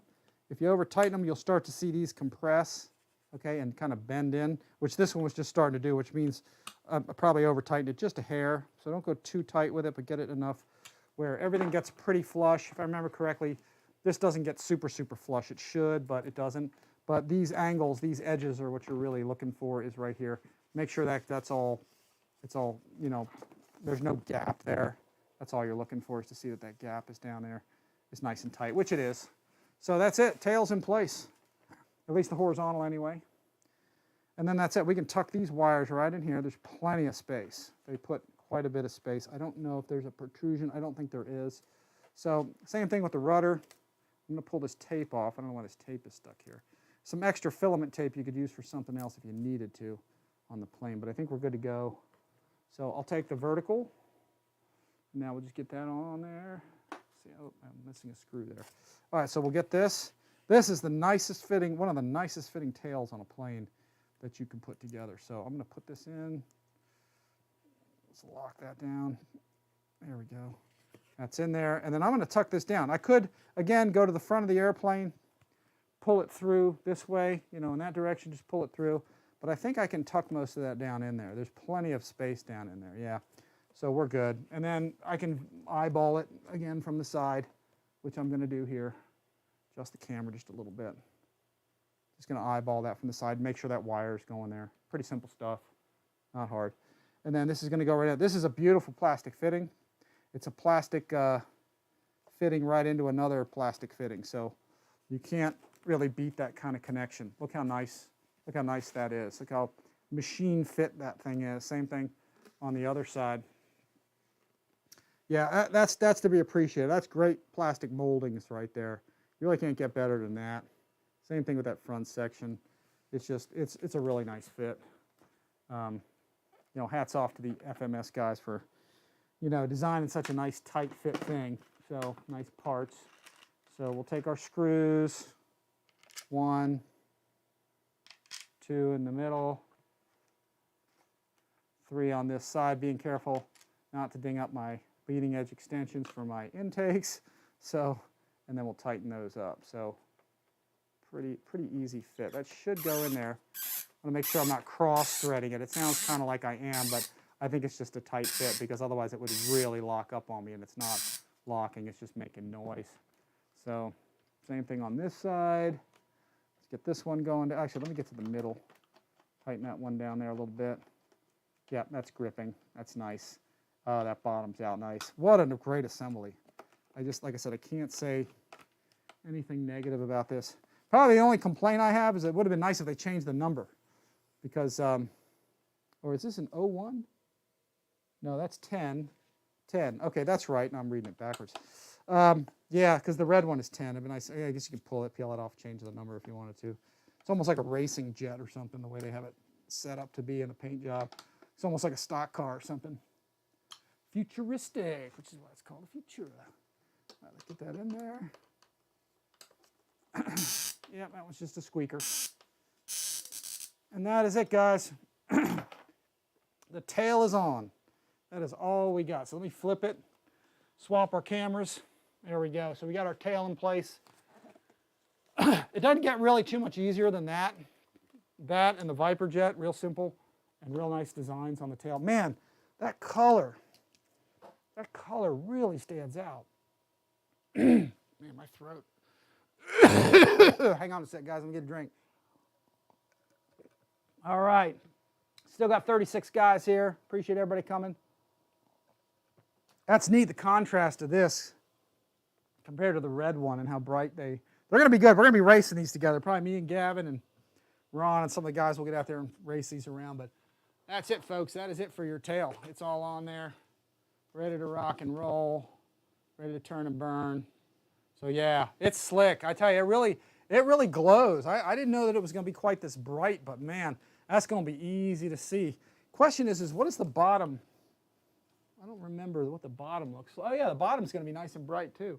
You got nice bright on the top and the bottom, but vastly different designs. Yeah, different schemes. But yeah, very cool. I like the way it lights up. So, like I said, Mike, for all you guys kind of in Europe and stuff, I've been talking to FMS about getting this over there somehow. So guys that want it over there can get it, and we'll be working on that. So, all right, wings. Here's something that I do too to my planes. I don't know if I'm going to be able to do this well, but I usually get these things. I have a black one somewhere, but I don't know where the heck it went. These things right here, these Sharpies that are these paint marker things. And I have silver, white, and black, so I got 3 colors to use on kind of whatever I need to use. But But I'll usually label this. That one's not even, oh, shoot, that's not even doing anything. Hang on a second, that looks like a new one almost. Let's see, this one, yeah, this is one I've used before. I'll often do this, actually I might do this later because I'm going to stick it in the tube. I'll write FMS Futura 80, so I know which one this is. That probably going to come right off, yeah, because I'm getting ready to stick this in, but that's what I'll usually do is label this with FMS Futura so it's painted on there, or at least a magic marker or something. That way, because I got so many spars floating around sometimes, I'm like, what the heck is that thing for? So anyway, just keep that in mind. Good thing to label your spars if you got a lot of planes kind of floating around. So here, let's flip this around. Try not to ding my vertical on the edge of my desk, which happens sometimes and upsets me. So let's see. Yeah, let me get this a little closer. This is such a cakewalk getting this part together. Let me get. Yep, I just dinged it. I just dinged my rudder. I just did that out on the edge of the desk. See, I put a little scar right there. Not a big deal, but I just dinged it on the edge of the damn desk. Ugh. I hate it when that happens. Here, let's do this. Let me take. I think I got something I can put underneath here. Let's try. Yeah, let me put this. Let's try putting this underneath here. Hang on. Let me try to lift this up.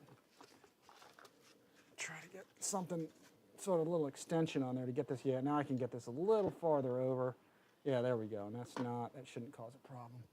All right, there we go. And then I can also put, hang on, let me put a foam pad here. I'm just putting a pad under here so I don't ding my tail again. Okay, let's put that right there. There we go. Okay, that'll get it off the thing. So we'll get our wings on here now that we've got our tail off the table. So, and it's real simple. Let me try to get this up just a little higher. There we go. That's perfect. All right, so we'll put this on. Take our spar. And this is it, guys. This plane is basically done, except for wiring it. These are those nice single point wing connectors, multi-connectors right there. Very cool stuff. That just plugs right in.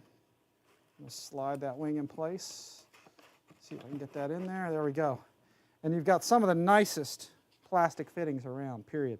These right here, they'll just plug right in. So let's get that to slide in there. This might be a little tight to start with here. Let's see. That one doesn't want to go in there for some reason. Did they put something backwards? Here, let's try this. Let me try the other one first. Usually those slide right in. It's making a liar out of me here. Let's see. Let's try this one first. Let's get this in place. Put this wing in. Yeah, that one glove tight fits in. This one, not sure what that was binding on, but let's try to put that in there. So, yeah, something is hitting there. Why is that not going in? Let's see. All right, I'm going to pull the other wing off. Yeah, something's binding on that side. That's kind of weird. Let me flip the airplane on its side, again, without dinging up my intake, so you want to be careful with that. Let me take a look at why I think that's not joining together suddenly. It's almost like something here is... Oh, I think I see what it is. This might be a little bit of an angle over here. Stick this down in here. You know what? Let me grab a screwdriver. I think this edge might just be catching. That's actually the first time I've seen that. I'm just going to flex that a little bit. I think it's this edge right here. It's a very tight fit, that's the thing. That might be what's stopping it. Let's try that. At least that's my best guesstimate as to what it's doing. Let's see. Something is holding up there. I'm not sure what that. There we go. Yeah, it was just the corner of that. I guess if you have that kind of problem, then the only thing, what you can do is you can probably just sand the edge of that contact. I've actually never had one go like that, but it's nice to have it tight.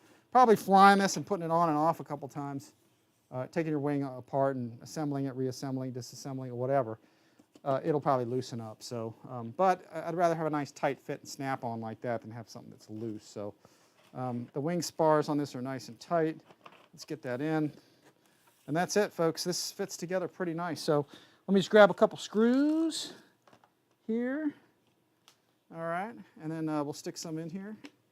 Put one in there, one down in there, and then get one started. Try to squeeze. I'm pulling on the wing there to get that in place. There we go. And then grabbing the fuselage in the back here and then grabbing the leading edge of the wing and squeezing it. And here, I'll show you this. Sometimes technique-wise, you got to hold here, and just push together to get that seam right there to close up. These do kind of shoehorn in sometimes a little bit, just to close that gap up. And then the screw kind of falls in. And then you should be able to tighten it okay. That to me is okay because it's a very tight-fitting wing. And I love it when they fit tight. When they're loose, they're horrible. They bounce around. Sometimes the spars are loose. So no problem with loose spars on this, though. They're very, very, very tight. So we grab two more screws that are in here somewhere. All right, where did all the screws go? Ah, there they are. I'm reaching down in my Ernst stand. One screw there. One screw here. Nice thing about FMS too is they'll give you a couple extras. They'll usually give you some spares. And it's kind of nice with planes like this. They've actually gone to the extent of trying to make the airplane, you know, as best as they can.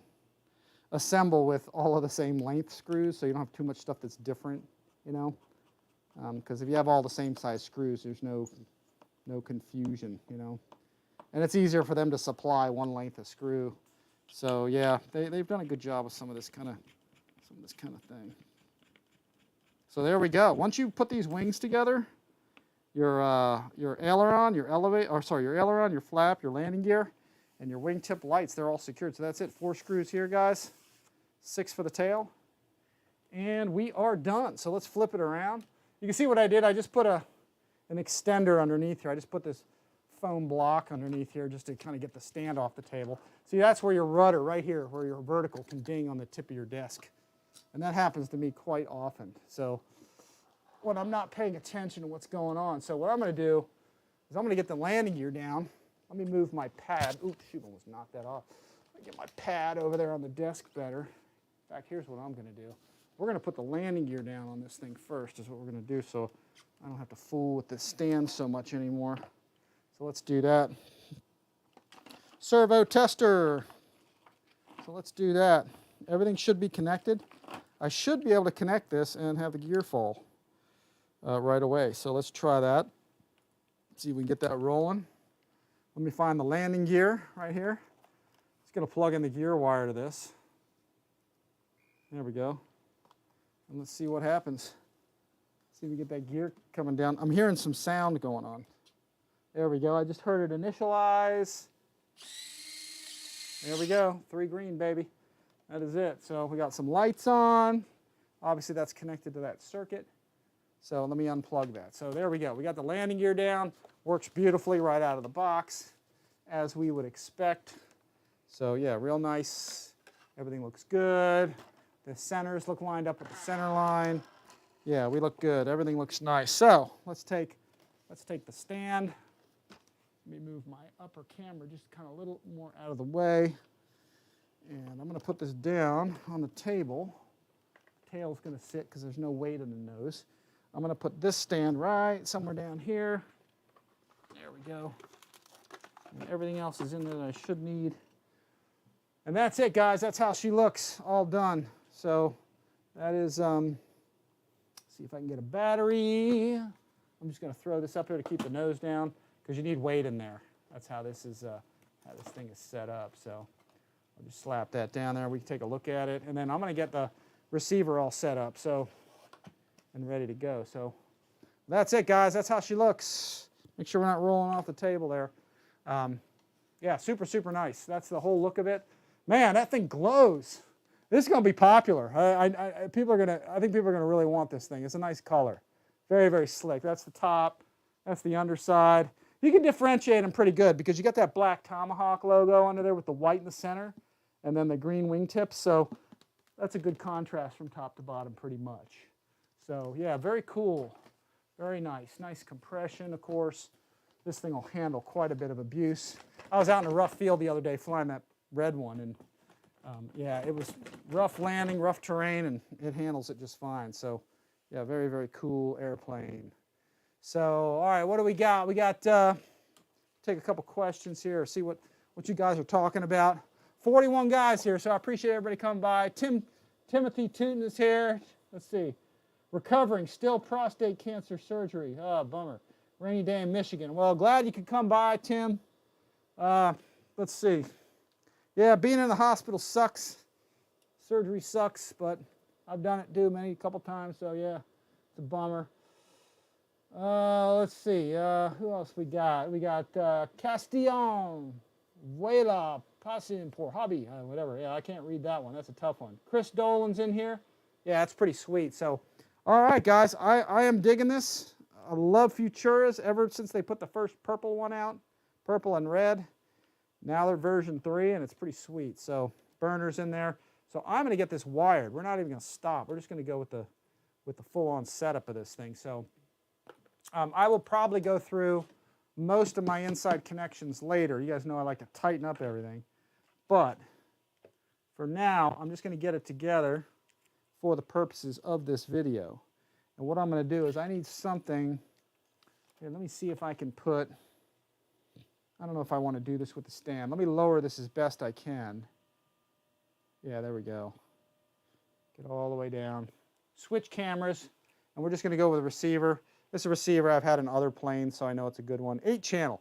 Now, you don't need 8-channel. You only need like, what, 6 or something? But I'm going to go with a little more because I am going to put, in fact, I'm going to put this box. There we go. I'm going to stick the box, hopefully, under the tail of the plane. Excellent. So we can see it a little better, and then we can get on the inside of this airplane a little bit better. Let's see, what's a good way to do this? Let me bring the camera down a little closer. Let me try to get really over here. There we go. Actually, that's a pretty good, it's actually not a bad view right there. Let's see. Get that a little closer. Get it in the center of the frame. There we go. Just messing with the camera here, guys. All right, here we go. So we're going to connect all this in here, get everything set up. Reflex has a throttle wire. I usually don't hook that up. I just take my throttle line and go straight from the reflex. And in fact, I don't know if you guys can see that. The reflex, there's a wire right here. Actually, here, let me pick it up and show it to you. The reflex actually runs the throttle through it. And you can see it's this FUTURA type wire here. It runs into there, okay, into the reflex. I usually don't run mine through there because that gives the reflex a little throttle control. I can't remember when you're in a dive or something. If you got it on full on stable mode or whatever the heck they call it, it'll give you some throttle. I don't want it doing that, so I bypass that. That's just me. It's not a big deal, but I just don't like the reflex having control of my throttle. I just don't like that. It'll either increase it or decrease it. I can't remember. But anyway, so I haven't really messed. I usually just disable that or get rid of it. So all that means is just pulling your throttle wire. This goes right to your ESC. I like to do mine this way. Okay, I'll just plug this straight to the receiver. So let me get this. There's a BEC on here as well. God, that sticker is crazy. All right, so I'm just going to start plugging these in. So let me go throttle. And I'll go through and check these connections later. I can do each one of these. I'll probably mess with it a little later while I'm off camera just to take a little time. Otherwise, it'll be ready to fly. So this nice thing is it's got a little bit of a legend here which way these go. So, so let's get throttle right in here. That's away from the bind. The reason I'm using an 8-channel, you don't have to. The reason I'm using an 8 is because I want an extra channel to flip my reflex on and off, change the modes on a 3-position switch. And then the 8th channel I want, just for my own personal preference, and I had this sitting around too, is so I can plug my throttle, my afterburner wire, into a separate channel from my throttle instead of Y harnessing. Normally you Y harness your afterburner wire in with your throttle, and you can do that, and that way you don't need an extra channel. But I want to be able to cycle, just me personally, I want to be able to cycle my afterburner for demonstration purposes, just using the throttle with the throttle cut on. So I'm not running the engine up, I'm just running the afterburner up. So this one right here is going to be into aux 1, 2, 3. let's see, 2, oh no, actually maybe I could do this with a 7. Here, anyway, let me plug this in here and see what we got. Now, because we got flaps. What was the difference? We had flaps and gear. Yeah, so that was what it was. So let's do this. Let's take the flap, which is coming up from here, and I'm going to go that into aux 1. Well, actually, I'll tell you what, before I do that, let me grab the ones that I can, by process of elimination, figure out real easy. There's our landing gear. So let me put our gear into gear, which I'll do. Plug that in. There it is. I've used these orange receivers in so many things. This one's already been in a plane, so I know it's a good one, so not a problem. Let's see, elevator. Let me go right into there.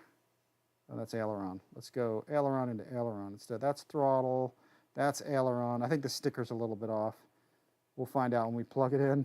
Elevator's right here, so let me flip this around. I'm going to put my elevator right into where it goes. Sorry if I'm moving that too much. So aileron, throttle, aileron, elevator, rudder. I think that sticker's a little bit off. Yeah, rudder. Let me go here. Let's get that going. All right, here we go. Get that in there. There we go. There's landing gear and then flaps. Where was flaps? So this throttle wire, I can just pull out of here. I don't really need that, so I'm going to unplug that. This will actually go into just a bin of good aileron extensions that I can use elsewhere. So let's see, flap is going to go into aux 1. There we go. And then let's see, aux 2 will probably be, and I'm not sure which one is which. You have this extra wire coming off the reflex, and it says right here, and I can actually zoom on that, you can see it. S-bus, PPM, and mode. So you can use it as an S-bus, and PPM, I'm not 100% sure, but it's a mode. I just look at it as mode, is what it is. That's for adjusting your mode of your stabilizer. That's all, the reflex. So I plug that into a spare one. I think I can do it in 2, if I'm not mistaken. I might need to flip that later, but let me just go with that. I'll put it in 2. And then 3 will be my afterburner, I think. So I'm just going to put the third. I keep moving that around. Sorry, guys. I'm afterburner. I'm going to put that into aux 3. So, and that's, again, you don't need that. So, but I'm doing it this way just so I can adjust, or I can cycle my afterburner without turning the engine on. Blowing fan air everywhere. So okay. So let's grab my radio. I'm putting this one in the NX or DX9, I think, simply because I have my red one in the NX10, so I just want to have it on a different radio. So let me turn this on. I already made a program for it, okay? So, and the reason I did it, I didn't do anything to it other than I just made a new model memory. This is, I made a new model memory just so I didn't have to type in the name, so I got the name there. So this is the FUTURA 80mm green. So I'm just going to press this. I'm going to go to, this is something I didn't do before, setup. I'm going to go into setup real fast, and then just real quick, go to aircraft type. I'm going to select the wing type right there, and I'm going to go to one aileron, one flap, because we've got both flaps on a Y harness, and we got the ailerons on a Y harness, so it's one aileron, one flap channel, so that's it. So that way it'll activate the sub-menu of the flap system, which was not there before, but now we should have a flap system menu actually right there. So that's just what activated that, so we should be good to go. So let me get back to the main screen. There we are again. This is my DX9 that we're doing. Like I said, my NX10 is already on the red plane, so I figured let me just put it on a different radio so me and Gavin can go raise hell with these airplanes together, fly them in formation and all kinds of fun stuff. So, all right, so let's do a binding of this. I think down in my desk here, drawer, I probably have a bind plug, which is sitting right here. Plug that into the bind port. Let's do that. Plug that in. And then here's where you got to be careful, because let me put my box. Sorry, that's my head. I'm going to take the box and put the airplane on top of this box. So if the gear retracts, it's not going to go falling on the ground. But here, let's see. Let me get a battery. Take this 3200. Let me slide this back so so y'all can still see all of that. There we go. Just going to stick this battery in here, right there. I'm going to turn my radio off. Let me pan out a little bit so y'all can see me doing this. So we got a bind plug in, wires are here. Just going to plug this in real quick. Watching our receiver. Should be getting some flashing going on. I'll press and hold the bind button. Here, turn the radio on, I'll move it away.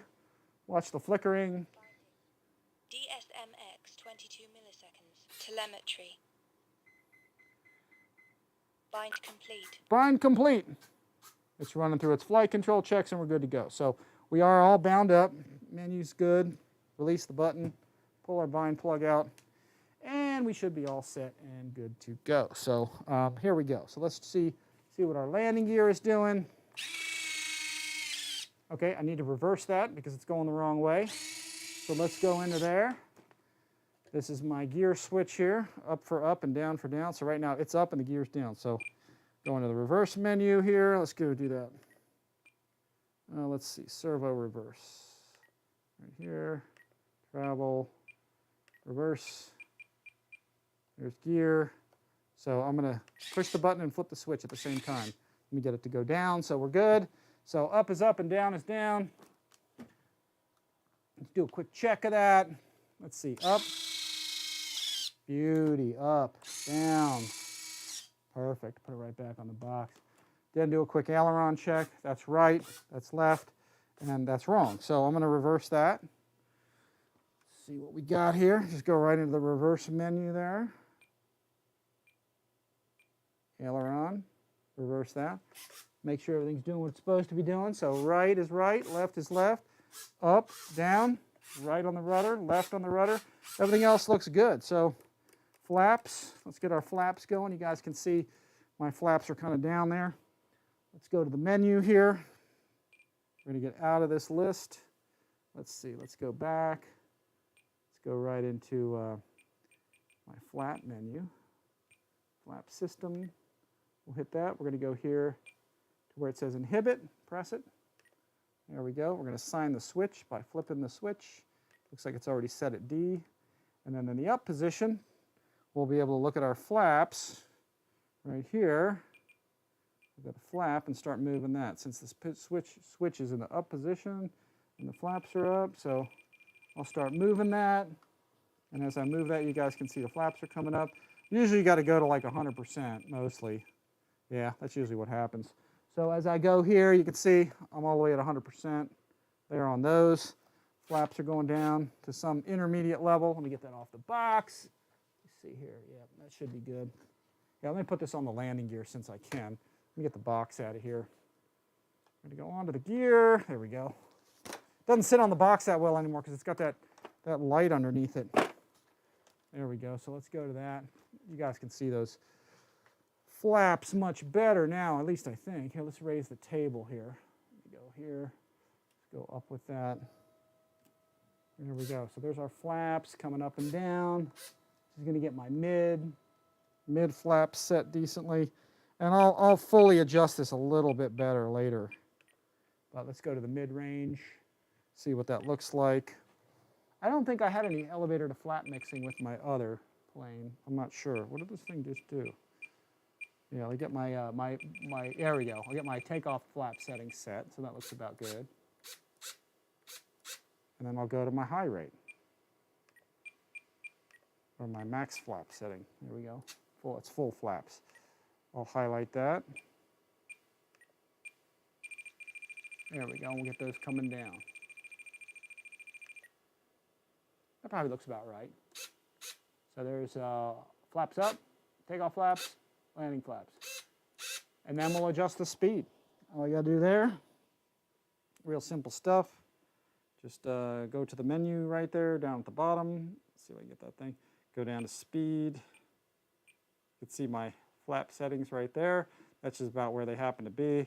Again, I'll eyeball them a little better later, but I'll go to usually 2 to 3 seconds. Usually 2 is good. There we go, set that. And then I got some speed control over those. So you guys can see how those are now. I don't know that there was any elevator to flat mixing on this. I don't think there really was. I don't recall that there was. I'd look at my other radio. In fact, you know what? I probably can look at this one. Here's the NX10, what that looks like. Let me compare that real quick. Yeah, there's my Futura radio, because I was messing with it a little earlier. Let's see, so go to a flap system. Let's see, that's 146 and, yeah, let's see. Yeah, see, I have no elevator to flat mixing in there. The plane just didn't seem to need it, so that's the Futura for you. It's nice when they don't need it, you know, so, and then that's really it there. Oh, you guys didn't see that at all, did you? I'm looking at it through my camera screen. Here, let's do this. Let me put that back on. You guys might not even seen that other part. Yeah. See, I just looked here. Flap system right there. Yeah, you see, I don't have anything in there for that. So 146 and 0, and yeah, so that's how that is. Let me turn this off. All right, there we go. Let's see. Okay, so there's our final setup there that y'all can see. Let me turn this so the light goes on. So yeah, we've got 100. Oh, there's my camera going. Got 100 minus 25 and then 60. That's what it's given us with a 2-second on the speed. And again, that gives us a good flap setup. It looks like there. I think full flaps is good. That looks like it's about 40 degrees or something for max landing flap. So, and then everything's working the right way, right, left, up, down, right, left. We're good to go. So stabilization. This is the other thing you want to check out. Is make sure your stabilizer's working well. Yeah. So it automatically assigns this thing right here to this switch, which is good. And you can hear when I hit that, it's moving my elevator ever so slightly. What that means is it's in the up position. It's in the wing leveling, pitch leveling mode, okay? So basically like safe. In the middle, stabilizer's off. All the way down, that's in wind correction. They call that stabilized mode. So putting that all the way up, okay, right there, you can see what this will do here. So let me go back to here. Let me look. Make sure everything's working. Always check your sensing. Looks like we're sensing correctly. Up, down, left, right. Yeah. Rudder in the direction the tail is going. Elevator in the direction the tail is going. Ailerons moving in the direction the wing is going. And everything looks good. That's fully working nice. And then one other thing I want to do, which I should have done, here's our fan. First thing I should have done really was, let me back out of this menu here. Okay, let me go here so y'all can see that. What I should have done was gone to the first menu I should have gone to here was throttle cut, activate it. I just push the button here, and then I'm going to select my switch, which is always my red heat shrink wrapped one. Turn that on, press the button and activate it, and then I'll go here. I will select the number 2 box. This is just for me, white, the other 2 black. And for me, what that is the engine is hot, okay, when it's up, and then any other position it's off, okay, because I usually fly like that with my finger behind there, and that's how I support the radio. So I'll never have that switch in any other position when I'm flying. I would never hit that switch for any intentional reason. So set the switch where you like it, or put it whatever switch you want to use it, you know, that kind of thing. So, and then you know, you should be good to go. So and then the last thing I really need to check is the darn afterburner. So we plugged the afterburner, if I'm not mistaken, into auxiliary 3. That's what this is showing right here. So what I have to do with that is mix the two. So let me unplug this thing. So I'm going to unplug the radio. I'm going to go into this menu right here, see what we got here, and then I'm going to go into this is how I'm going to do this. You just go into mixing. It's pretty simple. Yeah, here we go. There's mixing. Try not to screw this thing up here. And then go into mix 1, okay? And then I'm just going to do a normal one. And then for the first, for the master, I'm going to put throttle, okay? And then for the slave, I'm going to use elevator, rudder. There's gear. That's flap. And then after flap was mode, aux2, and then aux3. You can see right there, that's what I'm selecting. I want that third channel to mimic the throttle, is all I'm telling it to do. So what I'll do is with the throttle cut off, and as I advance the throttle, I should be able to see the throttle moving on my monitor screen, which we'll go to here in a second. And then, here, hang on a second. Yeah, actually, I take that back. It will show it right here. As I advance the throttle, you see the throttle moving up, okay? What we want to do is we want to take that aux3 and make it do exactly what that thing is doing. So all I do is just go down to rate and just go, let me see if that's going to move to where it needs to go. There we go. Let me see if I'm going the right way. Yeah, there we go. So I'll go 100% on that. I should be able to stop at 100 there, I think. Right there. Select that. And then go to the next box. And I think we still go to 100. Yeah. It's either plus or minus. I can't remember all the time. So now that those are set in, no offset, no trim, no switch, nothing. And what can screw you up is aux3 could be assigned to a switch, okay, which can jack this whole thing up. So let me switch to there we go. Actually, 99 seems to work. See, because it puts these at 100. Let me see. They should be both doing the same thing. No, I guess I can switch that. Let me go back to 100. There we go. It shouldn't be that critical, but you can see now with both of these at 100%, now you can see your throttle's 100, aux3, it's 100, it's 99, it's one off. Then when you throttle down, they both do this exactly the same thing. So what should happen, within 1% of each other, I guess, as long as it's not tied to a switch. So what I would actually do is I'm going to go back here real quick. I'm going to go out of this menu. I'm going to go to the setup here, system setup. I'm going to say, are you sure? We're going to disable the RF. And then I'm going to go real quick into channel assign. I just want to make sure, yeah, aux3 is aux3.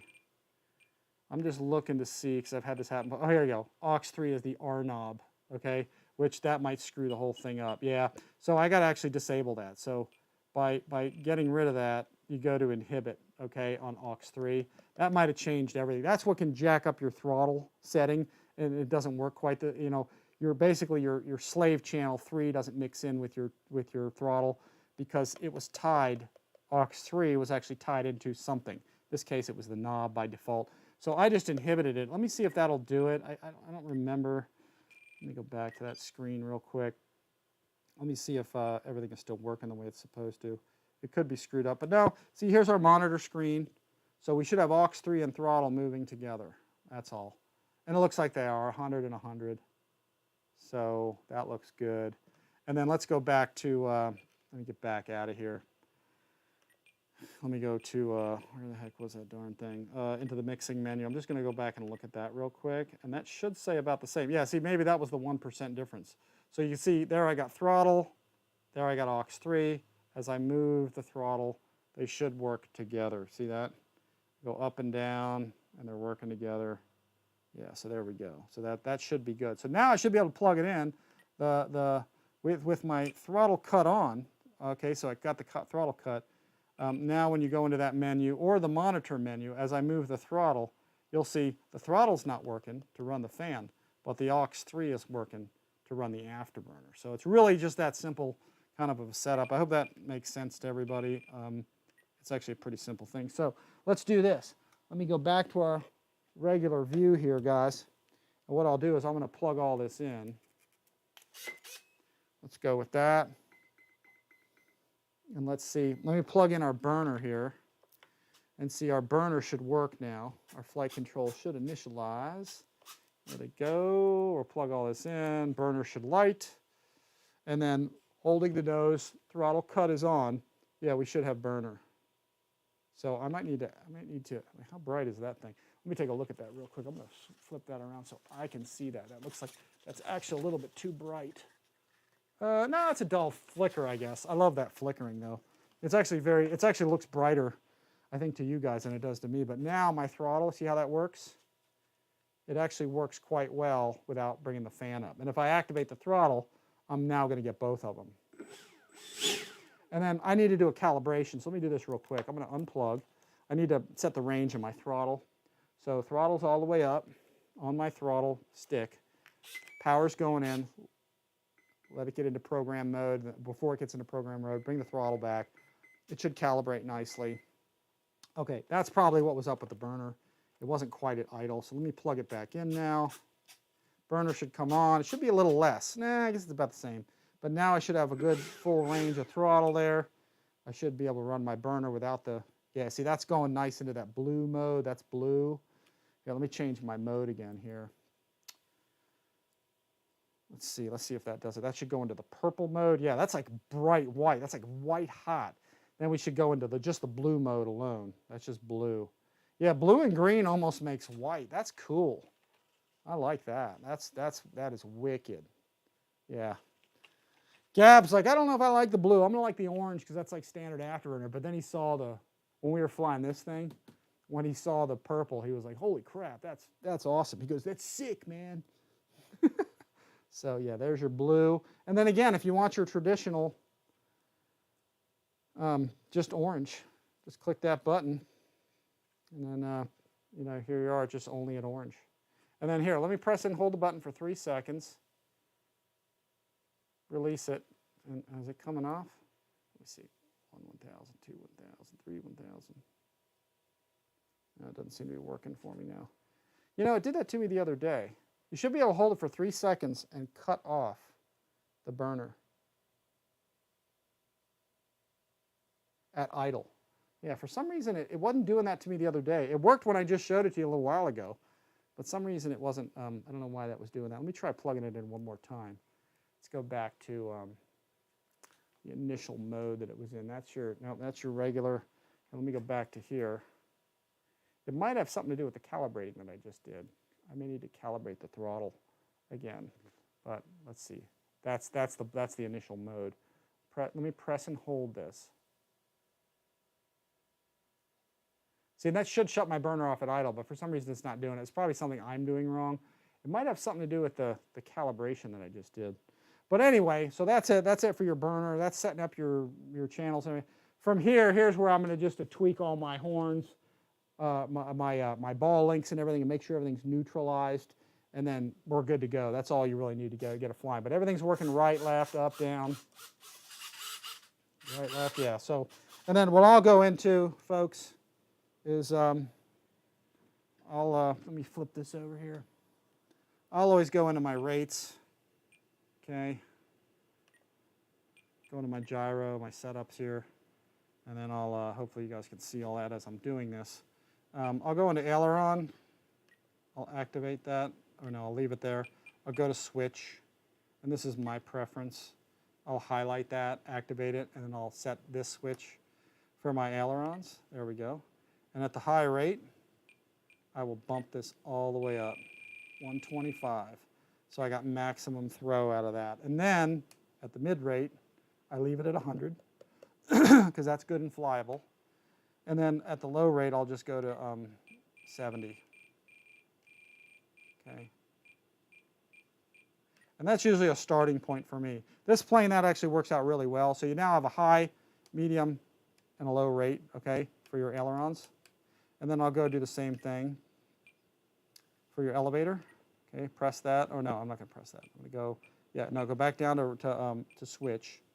Okay, press that, and then I'll activate switch C because I like switch C for my elevator. That way I can have my hands on the stick and change my elevator rate while I'm flying without messing up my stick. So that's just how I set it. Again, this is all personal preference type stuff. So I'll activate that, and I'll do the same thing. I'll go into elevator. I'll raise that baby up to 125%. Okay, boom, I'll hit that. And then I'll go down to mid rates. Now I'm at 100. Okay, I'll go down to low, and then I'll set 70. Most of the time you'll find 70 is pretty comfortable actually for flying. In fact, you know what? Since I got this on, let me do something. Let me see if I might have done something different. You know what? I might have a different setting in that now that I'm thinking about it. Let me look real quick at my red airplane. See what I did there. Let me go back to that. Dual rate and expo. Let me look at my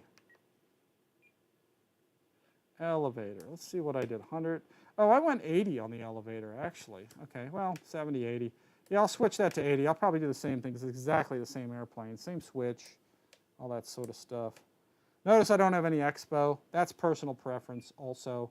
You know, you don't have to be, you don't need it if you don't like it.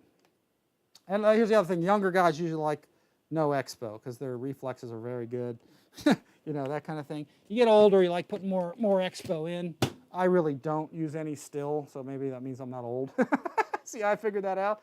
All right, well, anyway, so elevator, let's do this. Let's change that to 80 because that's what I had set in the other one, and that'll give me, you know, again, 3 rates, high, medium, and low. High is really just for the grass or takeoff and landing. Mid is for flying, and then, you know, this is for high-speed stuff, you know, because you don't want a lot of elevator travel when you're booking along. So, and then here's what I'll do for rudder. I'll go to rudder. I'll activate that. And then I'll just bump that all the way up, actually, 100%. I don't put any rate in there.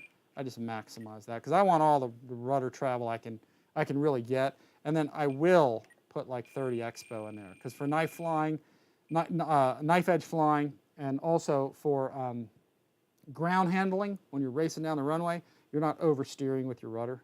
So that's a good place for expos on your rudder. I've been doing that more and more lately, actually, because it's just sometimes these planes steer sensitively on the ground. So, so let's go back to our regular view here, and then let's get in a close-up on all those controls and see what they look like. Actually, everything was kind of right where they were. Yeah, there we go. So here, let me zoom in. Let me get in on that. Here, let's go here. Let's go. No, I don't want to knock this off the table. Let's see. Let me turn this. Oh, you know what? I can turn my camera instead of me. Here, let's do this. No, wrong way. That's better. I think that'll work. All right. Let's see if that table will come up anymore. Let's zoom in. Multiple controls at once. What did Scotty say? The more you overtake the plumbing, the easier it is to stop up the drain, right? Let me bring this all the way up. There we go. And I'm going to raise this. No, that's not the right way. There's all my tape hanging off my desk. All right, here we go. Let me get this, move this out of the way. We don't need that right now. So let's move this way without knocking this off the table. So here's your elevator. I'll neutralize the elevator and the ailerons and stuff later. I'll tweak them all. I don't have to do that right now, but you want to make sure everything's neutral, you know. So, but this is what I'm usually looking for. And then there's my elevator at maximum travel, okay? Everybody likes to put those at a different place, so, but that's all you need for high rate. Why does that seem low to me? Oh, you know what it is? Ah, that's what it is. Here's the other caveat you got to remember. When you have your stabilizer on, which it was on the like the safe mode type thing for this. They call stabilized the wind correction mode, and then they call, I think, optimized the other one. Anyway, one of them's optimized, one of them's stabilized, and one of them's off. Off is in the middle. So, I think optimized actually is what they use for the wind correction modes, and I think stabilized mode is what they use for what they call like the AS3X mode or something like that. So, but anyway, if your stabilizer is on the stabilized mode, okay, then your elevator rates sometimes don't, for whatever reason, they don't operate. So you see how much throw I got there. That's 125% travel there, okay? So you can see all that movement in there. At 100, it's down to here. At 80, it's down to here. So you really don't need a lot of movement when you're hauling butt and moving around. So, and that's all I have set in there. So if you want expo, you know, hey man, put sub in. Put in what you're comfortable with. I just, you know, generally prefer not to have it there. So now that we're in on this aileron right here, same deal. That's full travel.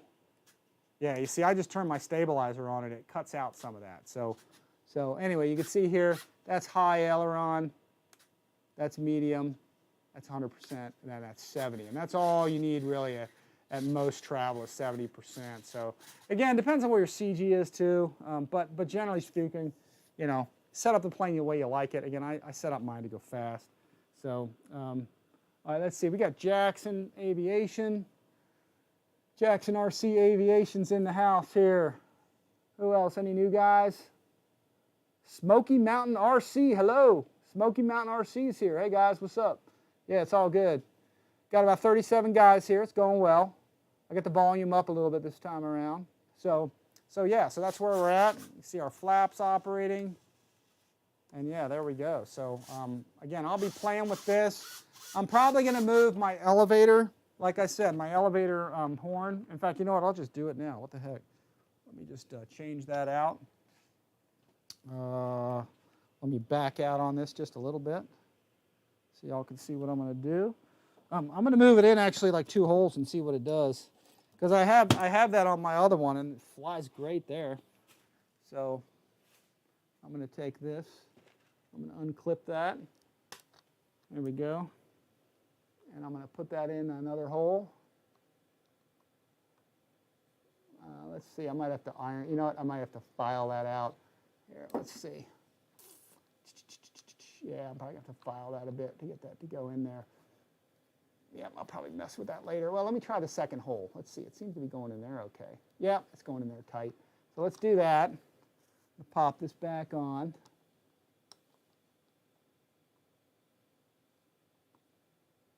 There we go, it's back in place.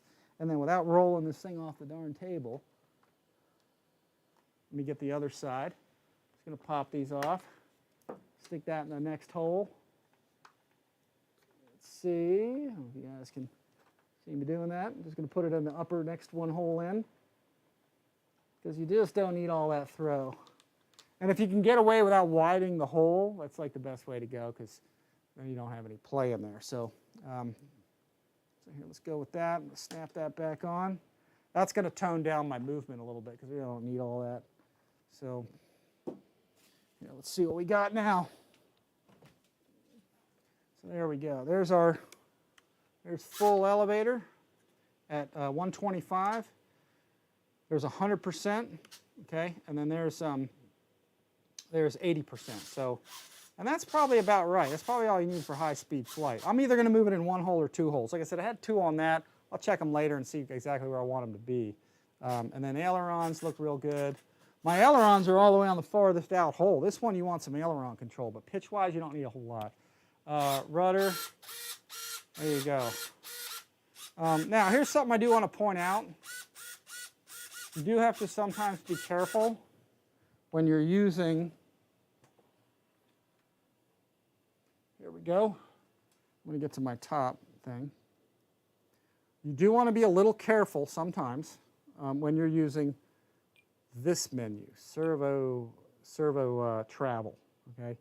Reason for that is, let's say you go to aileron, okay, and you bump that all the way up to 150. Just take caution when you do this, okay? It's going to give you a lot of travel, right? So as we move the stick, okay, you want to make sure everything's in proportion, but moving your aileron travel or your elevator or any travel up to 150, this can be the end result, okay? And I'm going to show you this. Let me move in a little closer so you can see what happens. This is where you can create, accidentally, a dead band for yourself, which you don't really want, okay? What I mean by that is, when you look at the controls here, I'm going to try and bring this, see if I can bring this to where you all can see this. You guys can see the aileron there in the background. And here, let me try to do this in a different, what's a good way to do this? If I walked over here, can you guys see the radio here? Here, let's put it, let's try to bring it, oh, you're on the other side. Oh, I'm on the other side. Here, let's do this. Ah, there we go. That's perfect, almost perfect. Let's put it right here. There we go, that'll do it. So you can see your aileron stick, and you can see your aileron as you move it, okay? Here's what can happen if you go too much on that menu. As you move, actually, let me click my screen. There we go. Now I can see my screen better. There we go. So as you move your aileron stick, you reach full travel here, but your stick's not done moving. You make a dead band at the end, which is basically doing nothing for you, other than it's making your controls much more sensitive in the center section. Okay, so same thing with the other side. You see when I move that?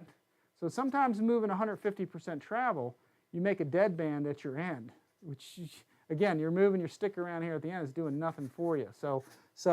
And that all depends on how your setup is. So what I'll often do is I'll just go into my menu, which, here, let me see if I can light that up. And you can use this menu, but you may have to back that number off a bit. I find that sometimes it's more like around 120, 117, 118%, okay, that you get to, where you can increase the travel, okay, but you reduce your deadband. See, I still have a deadband there at the end. It's less, okay, but you're still making a deadband. So be careful with that menu. And here's what I'll do is I'm going to press that button. I'm going to reduce it down to about, let's try about 113. Let's do that. So I might get a little more aileron travel out of it. Now it's a little more proportional. Now there's a little less of a deadband. Now part of that is also because I went into this menu. Let's see.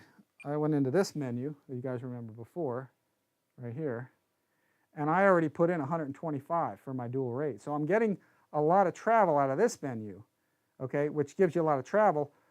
But the other menu, if you start zapping that one up too high, again, you're creating a deadband for yourself. So be careful over traveling things, because you might think you're getting a whole bunch of extra servo travel, but you're not. All you're doing is building yourself up a deadband, which makes the plane actually a little bit harder to fly. So I don't really go into this menu too much. I do my travel from the other menu, but you can do a combination of the two, put a little in one, a little in the other. But always when you're checking this stuff out and you're trying to get the full travel on stuff, maybe, make sure you're not overdoing your travel where you're making yourself a deadband. I hope everybody gets the gist of that, okay, because using too much travel is not good. So again, there's your 150% travel, okay, 150, 150 for my aileron. It'll do the same thing for the elevator, same thing for the rudder, because your servos only have an actual mechanical limit to them. So you can see here, big old deadband at the end. Big old deadband at the end. That ain't helping y'all. So back off your travel volume, okay? The other thing that might be happening is that may not actually be the mechanical limit of your servo, but your servo might actually be hitting something and it can't move any further. But you can see clearly that I'm not getting any movement out of that side of the stick. So you see 150 there and you think, oh, I got all this travel. You don't. You're just making a deadband at the end. So back those off. Check your stick travels when you're going for maximum throws. Make sure you're not, over deadbanding the thing. I think, let's see, well, that's 110. Let's try that, 110. Even at 110, I got a little bit of a deadband. But again, I got 125% travel in my dual rate and expo menu, so I'm using up a lot of travel there. So, but again, you got to check the combination of your dual rate and expo, okay, menu with when you put 100, 110, 120, 125%. That's the most you can do there. And you're up to 150 in this menu, because again, you're just making yourself a deadband at the end of your control surface, and it's kind of doesn't make any sense. So anyway, that's at 110. Let's see, 110. There's still a little deadband there at 110. So let me back that off. Even at 103. So, but again, it all depends on, a lot of that stuff depends too on the quality of your servo. Okay, some of your servos. You have some servos that have like a huge range of motion, and by raising your travels here in your dual rate kind of an expo menu, and then along with this travel menu, sometimes you can max those out or get them close to max, and your servo is going to travel that whole distance, and that's good. That means you got a good quality servo with a big range and some good resolution. But some servos won't go that far, so don't extend your menu to the point where you're making deadbands on your control surface, because then you're flying around the center of the stick and the outer part of your stick's not doing anything, and so it just makes no sense. So does everybody get that, hopefully? So anyway, just keep an eye on that. Don't go over travel too much where you're making yourself a deadband, so it just kind of makes no sense. But let's see, let's go back to here, and let's see, got any questions from anybody? Let's see what's going on. I got this down here. And I think that's it, guys. I think we got this thing together. One thing that I always do with in fact, here's what I'm going to do. I'm going to I'm going to get my battery floor in because I do want to get this thing ready to fly. So let's see. I just got here. That's Steve Humphreys just got here. Well, make sure you go back and watch it because we got some good stuff in here. Let's see, what else we got? How many millimeter, what? How many mmR does retracts? All right, rephrase that one. Yeah, the green is awesome, man. How many mmR does retracts? Javier Rivera. All right, rephrase that one because I'm not getting that one. Type slower or something. So, all right, let's see. I'm going to get in on the other camera here. Let me see if I can get, because I want to put my battery floor in because I'm going to fly this thing hopefully tomorrow. Oh, low battery on somewhere. Uh-oh, what's going on? Is that my camera? Oh, lost my upper cam. Technical malfunction here, hang on. Oh, I pulled my, hang on a sec. Let me see if I can turn this on. There we go. My battery died in my camera, but I have a power source plugged into it, but it got pulled out, so that's what it was. So, all right, so technical difficulty. Man, I saved ourselves in an emergency here. So let's see what we got. All right, so let me unplug all this. Afterburner's working good. Everything's working good. So let me unplug the burner. That was a testament of the burner because it's been plugged in this whole time. Don't run your burner. Guys, don't run your burner too long without any airflow over it. At idle, it's not a problem. It'll stay on almost indefinitely. But if you're powering it up, don't leave it on too long. You'll burn that thing up. So let me see. What am I gonna? How am I gonna do this? Let's angle this. I'm gonna stick this box, I think, under here. Let me try to do it this way. You know what? Let me grab this. I'm gonna try to put this under here in such a way. Let me try to put this. Trying to just get this at an angle so y'all will be able to see this a little bit better. Can I slide that back? Yeah, I think I can do that. Trying to get this in such a way that I can use my top. There we go. That's better. That's what I'm looking to do, is get that in the middle and raise that up a little more even. Let's try, I'll tell you what. Let me use a fan box here. Let's try this. Just trying to get it angled towards the camera better. I think if I use a smaller box, I'll be all right. That's almost the same size though. Let's try that. Yeah, that should be good. I just put a box underneath all that stuff. So here, let's see. Get down into there. I feel like a dentist with this thing here. Let's see. There we go. All right, very good. So we'll zoom in a little bit on that. There we go. So let's pull the battery out. Okay, we got that out of there. We'll get this out of here. I'm going to have to leave the battery, otherwise it's all going to fly away here. Let's see. Now, let me get a lighter battery. I've got probably something smaller I can stick. Well, you know, I'll just leave that there for now. That's fine. All this stuff is good. This receiver is going to go against the wall back to here. So it's going to go way back in here. I'm going to Velcro that. I put a piece of Velcro on there already. This has been in another plane already, so, but I'm going to stick that up against the wall here and get that thing away down in there. And then I'm going to put my floor in here. So let's do that. I'm going to go ahead and pull, kind of get this strap. Strap's not too bad of a spot. I'm just going to get the strap sort of partially out of here, out of the way. There we go. Just a little bit, because I'm going to put my shelf liner down in there, get this thing ready to fly tomorrow. Oh, one more thing also too, when you see these things, always pull away. It's a good idea. Pull away some of your insulation here, just a little bit. This is another one of those kind of things that not anybody really tells you to do, but it's not a bad idea. Okay?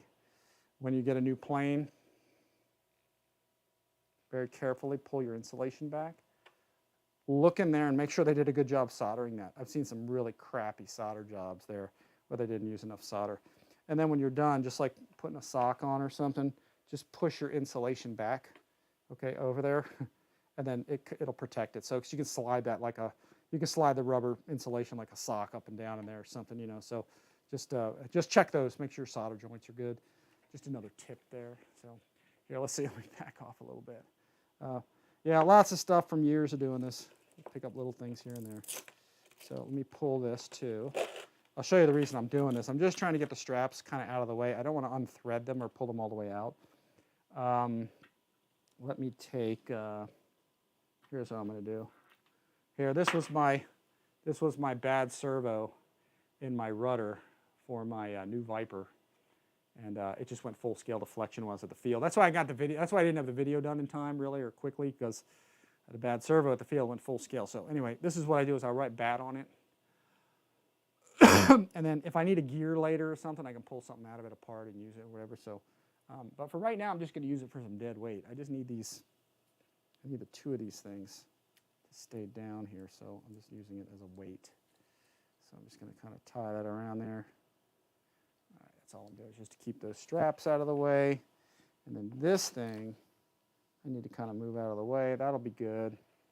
This will keep this out of the way. Put all that stuff there. All right, now I should be able to put in my floor. So here, let's do this. Let's pull all that out of there, or just push all that back. That'll be good.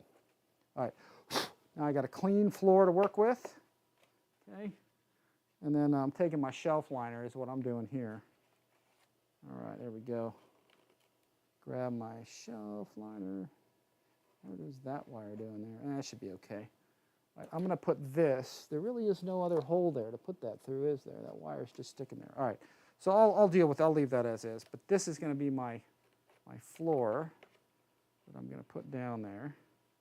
I probably should have put my tape on there already, but anyway, that's going to go in there. So I'm going to take this box right here, and I'm going to put this on top of that. Let me make sure. Is that the right length? Did I do that correctly? Yeah, I guess that's okay. I can do that. I probably can shorten that a little bit. Let me see here. All right, here, get that. That's going to go there. I guess that's all right. Yeah, I can do that. So here, let's do this. Let's put that down there. I'm going to grab my tape. Okay, I'm just going to put my battery floor in so I can get this thing ready to fly for tomorrow. Double-sided Scotch, baby. Right on there. All right. Do another row. There it is. Oh, it's stuck in the wrong place. Trying to get those all parallel lined up. There we go. That looks good to me. All right, so all I'm doing is putting some sticky stuff on my shelf liner. Okay, so I got something to stick to the bottom of this thing. Like I said, I pre-cut this before just so I knew it was the right. Used my other one to determine the, so here we go. So we got this all where we want it to be. Everything there is good. I'm going to grab my scissors. All right, we're going to cut this. There we go. There we go. Cut this as well. There we go.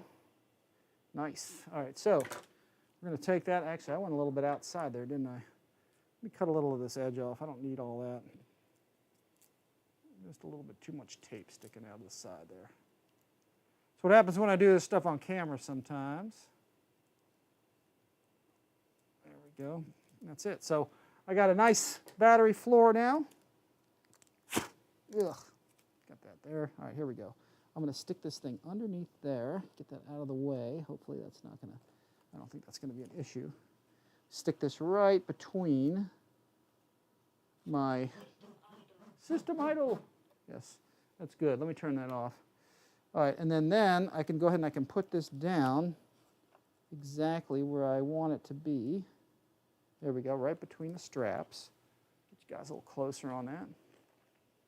See, I'm just putting that down there. Just kind of laying it down.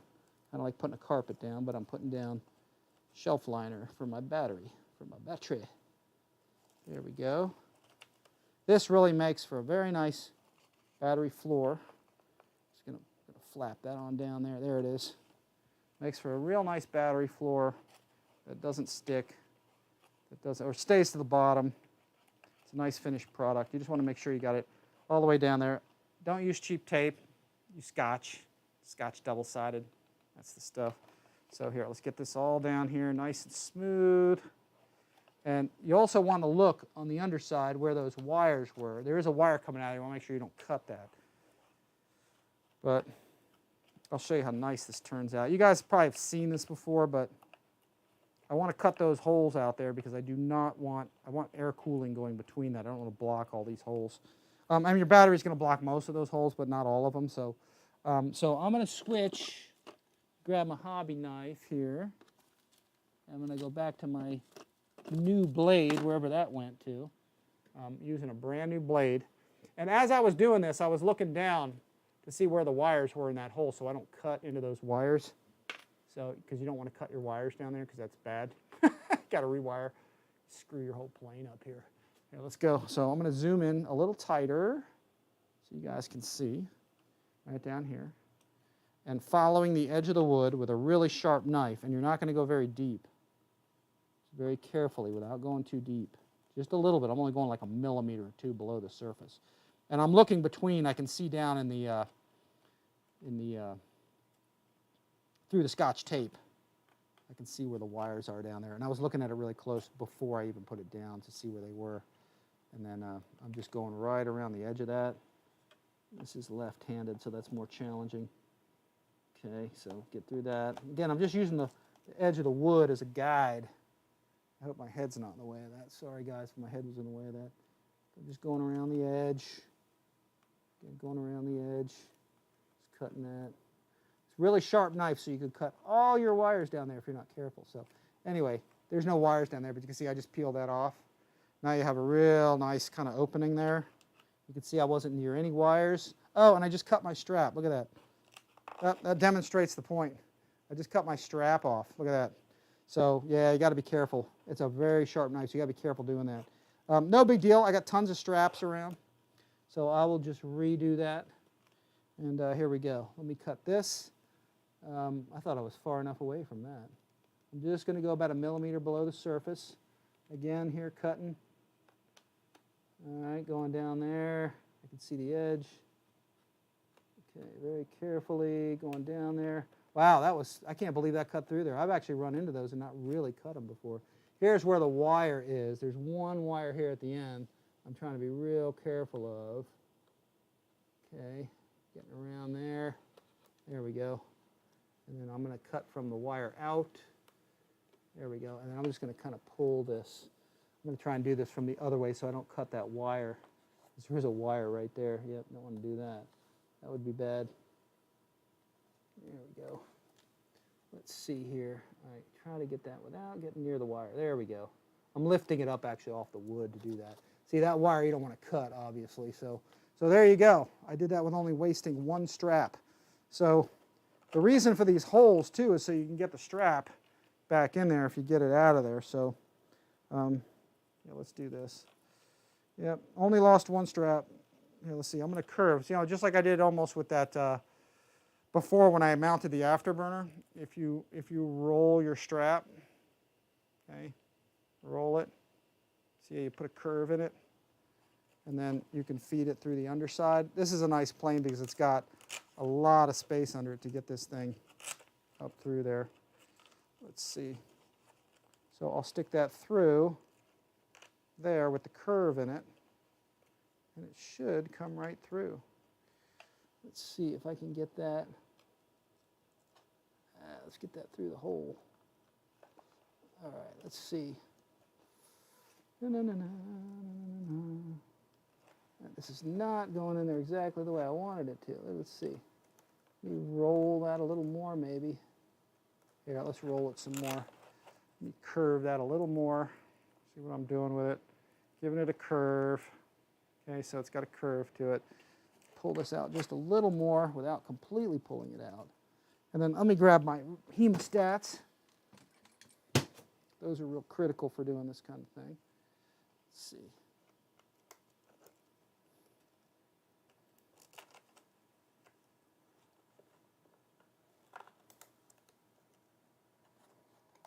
All right, sorry, my head's in the way. Try not to drop this thing. I'm just going to reach down with the hemostat and grab it through the slot. That's usually one way that will work with this. If the roll's not working, the rolling of the strap. Here, let's see if I can. There we go. That is it. Really? Oh, I moved the plane. Sorry, guys. There it is, right here. Grabbing the strap. Push that down, pull that through. There we go. So let me grab another strap, not like the one I just cut. There we go. So that strap's through. This one's good. I'm going to take my weight off here. There we go. So that strap is in place. This one, the one I just cut. Let's see, I'll replace that with something. I got a bunch of straps here. Oh, that was tight to get off. Look at that. I just cut right through that thing. That's why you got to be careful doing that. So, yeah. It sucks. When I got my glasses on or my contacts in, I got to use my reading glasses, and I can't see as good with my reading glasses. So sometimes I got to check. I got to do it without it. So, so let me get this. This is going to require. I'm going to have to do something with this. I got to get. Let me grab my. The foam is so tight against this thing, I can't sometimes get down in there with, here, I'll show you what I'm going to do.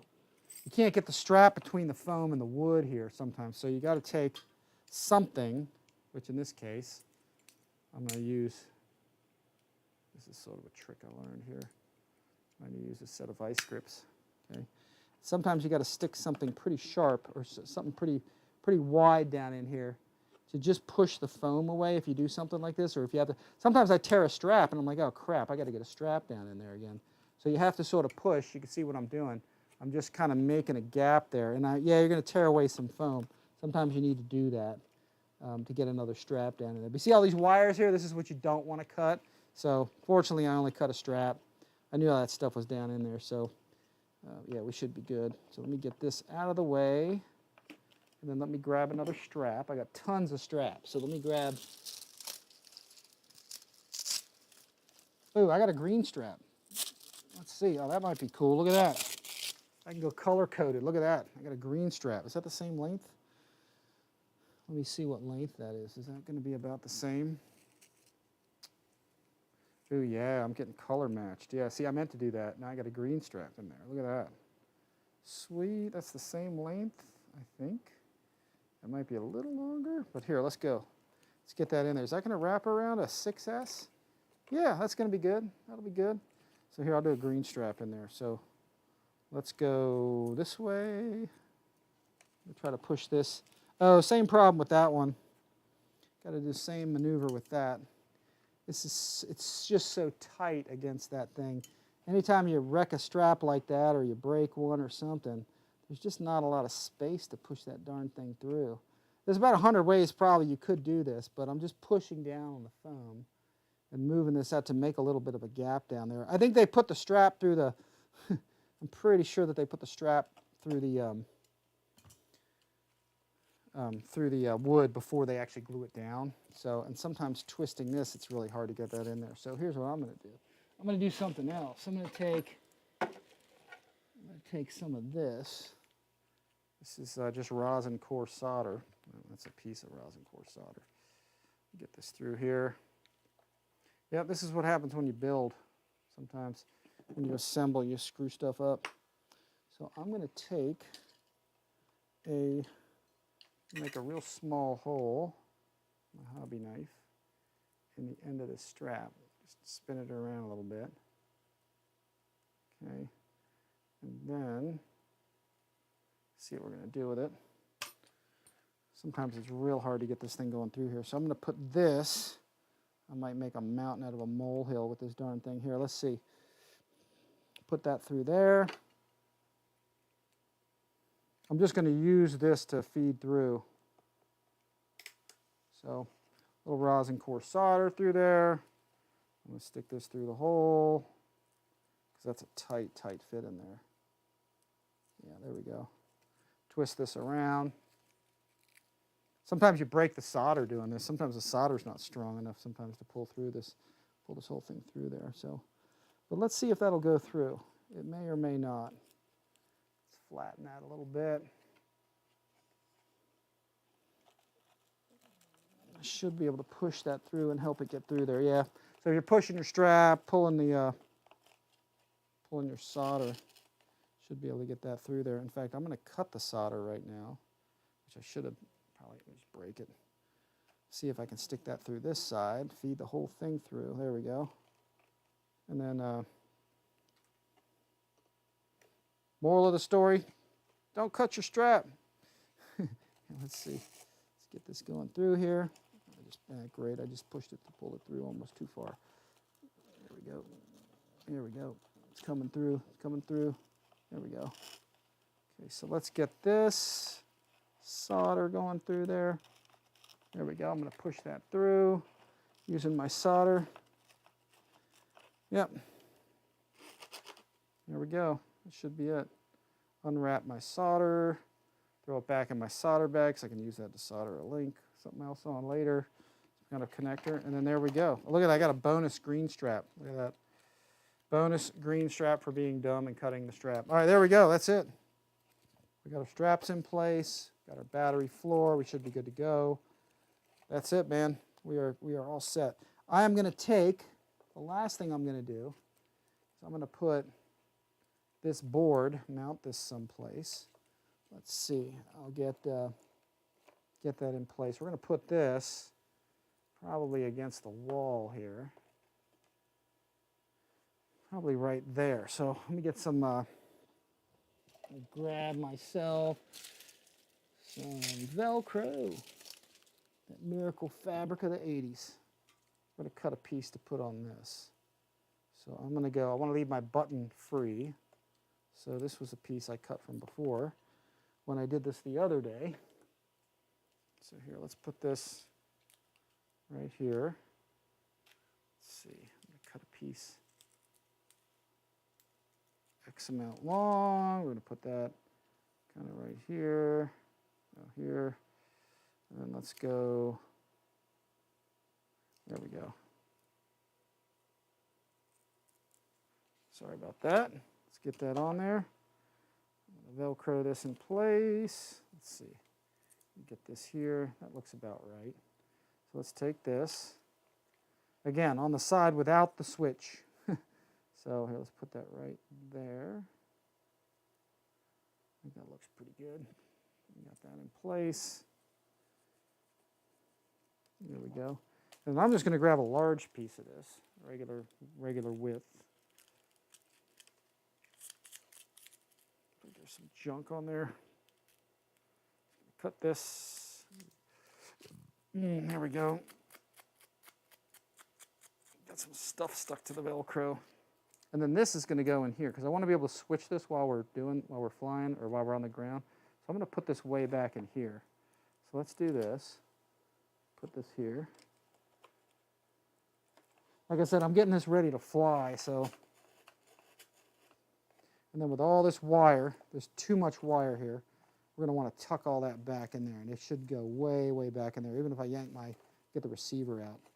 This is meant for if you have a really long jet, so they gave you plenty of wire for the afterburner set. So, all right, so we're going to go all the way back. I'm just going to Velcro that in there.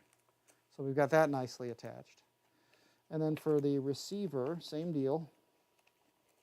I'm going to run the receiver way back. So I'm going to take this off. Actually, I'm going to leave that in place. I'm going to peel this off. I had already prepared that sort of before. So I'm going to run this way back in here because it doesn't need to be up front here. I'm just going to attach that to the wall. And that will, I'm going to unpeel it so I can make sure it stays on the wall. There we go. Oh, no, I just pulled the Velcro off. So here we go. I'm just mounting things now, getting my receiver where I want it to be. So let's get that all the way back in there. Yep, I think I got it. Just pushing it up against the wall. So there's my receiver mounted. And we're going to be ready to fly with this thing. Shoot, if I could just walk outside and fly, that would be great. All right, so that's all in there. Got a nice clean cockpit area. See, all the wires are back there. This is coming off. These things bug the crap out of me. They always put these safety things, like that's going to happen to your hand right there. If you don't take that off, that's going to happen to your hand. So let's see. Let me grab a knife. Let's cut this out of the way. All right, let's see. Let's get this. Here we go. Carefully cut that without cutting the insulation. There we go. Get that off of there. That's done, and I think we are good to go. So all I got to do is get my antennas where I want them. So I am going to put one of these antennas, probably, I'm going to run one this way, and then probably the other one I'm going to run probably straight down, I think. Let's take some tape, use some Blenderm. This is just a full setup I'm doing here, folks. So let's see, we'll get this here. There we go. There we go. Love the green. Yeah, the green is cool, man. Digging the green. Green is good. Everybody likes that. So here's what I'm going to do. Instead of letting that stick to itself, put that right there. I'm going to run this antenna right up into that. There we go. Make sure that's nice and straight. Making sure that's good. It looks like it's good right along the edge there. Doesn't have to be perfect, but pretty good. So I got one there. And then the next one I'm just going to run probably straight down, I think.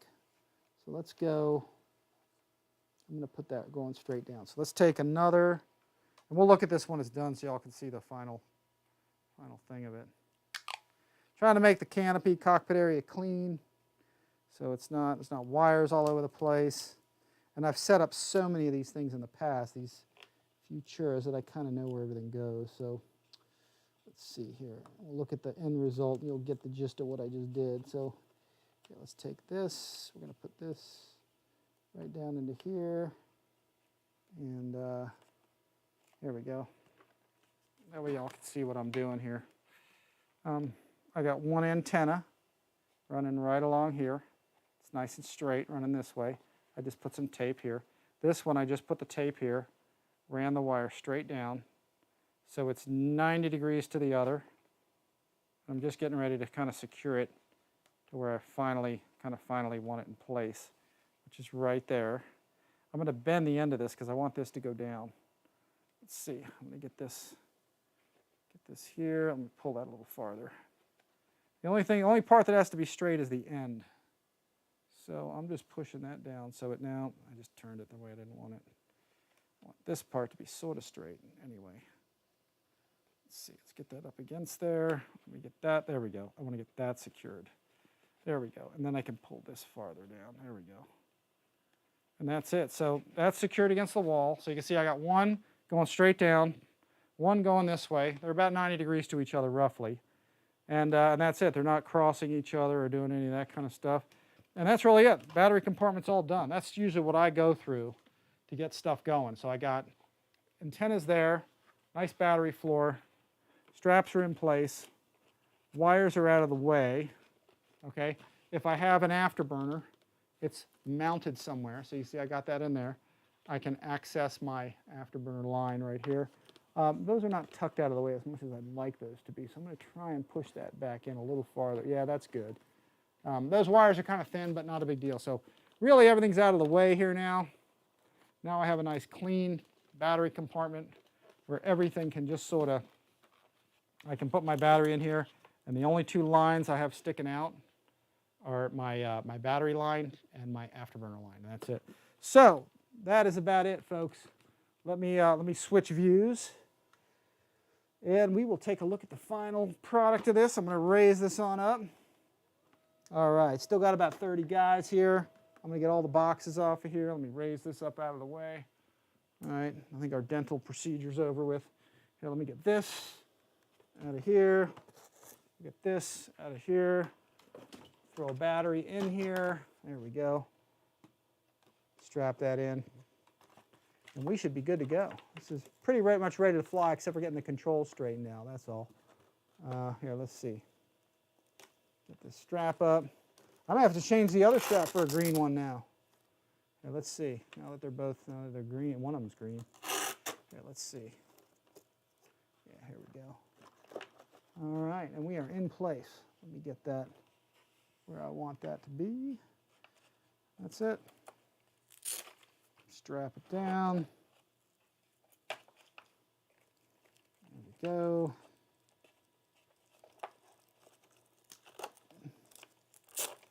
Yeah, that looks good. Nice. Nice and clean. All right, so we've got everything set up, everything ready to go. Let me turn that on. I'm going to power it up. We should be good to go. There we go. Plug this in. There we go. All right, let's see if we got power here. I think we do. We'll light the burner. Let's do that. There we go, initializing. There we go. Should have a burner. And that is it. So now y'all can see, and I'll switch to my upper view one more time so y'all can see what that looks like. It's a smaller battery than I'm normally running here. I could put a bigger one in there, but just so you can see sort of the cleanliness of this. This is what's nice. Nice battery area. See that? So everything's nice and clean. You've got, shoot, I can't see where that's at. You can see just the battery sitting there. Wires are in the back. There's not a bunch of stuff jumbled around.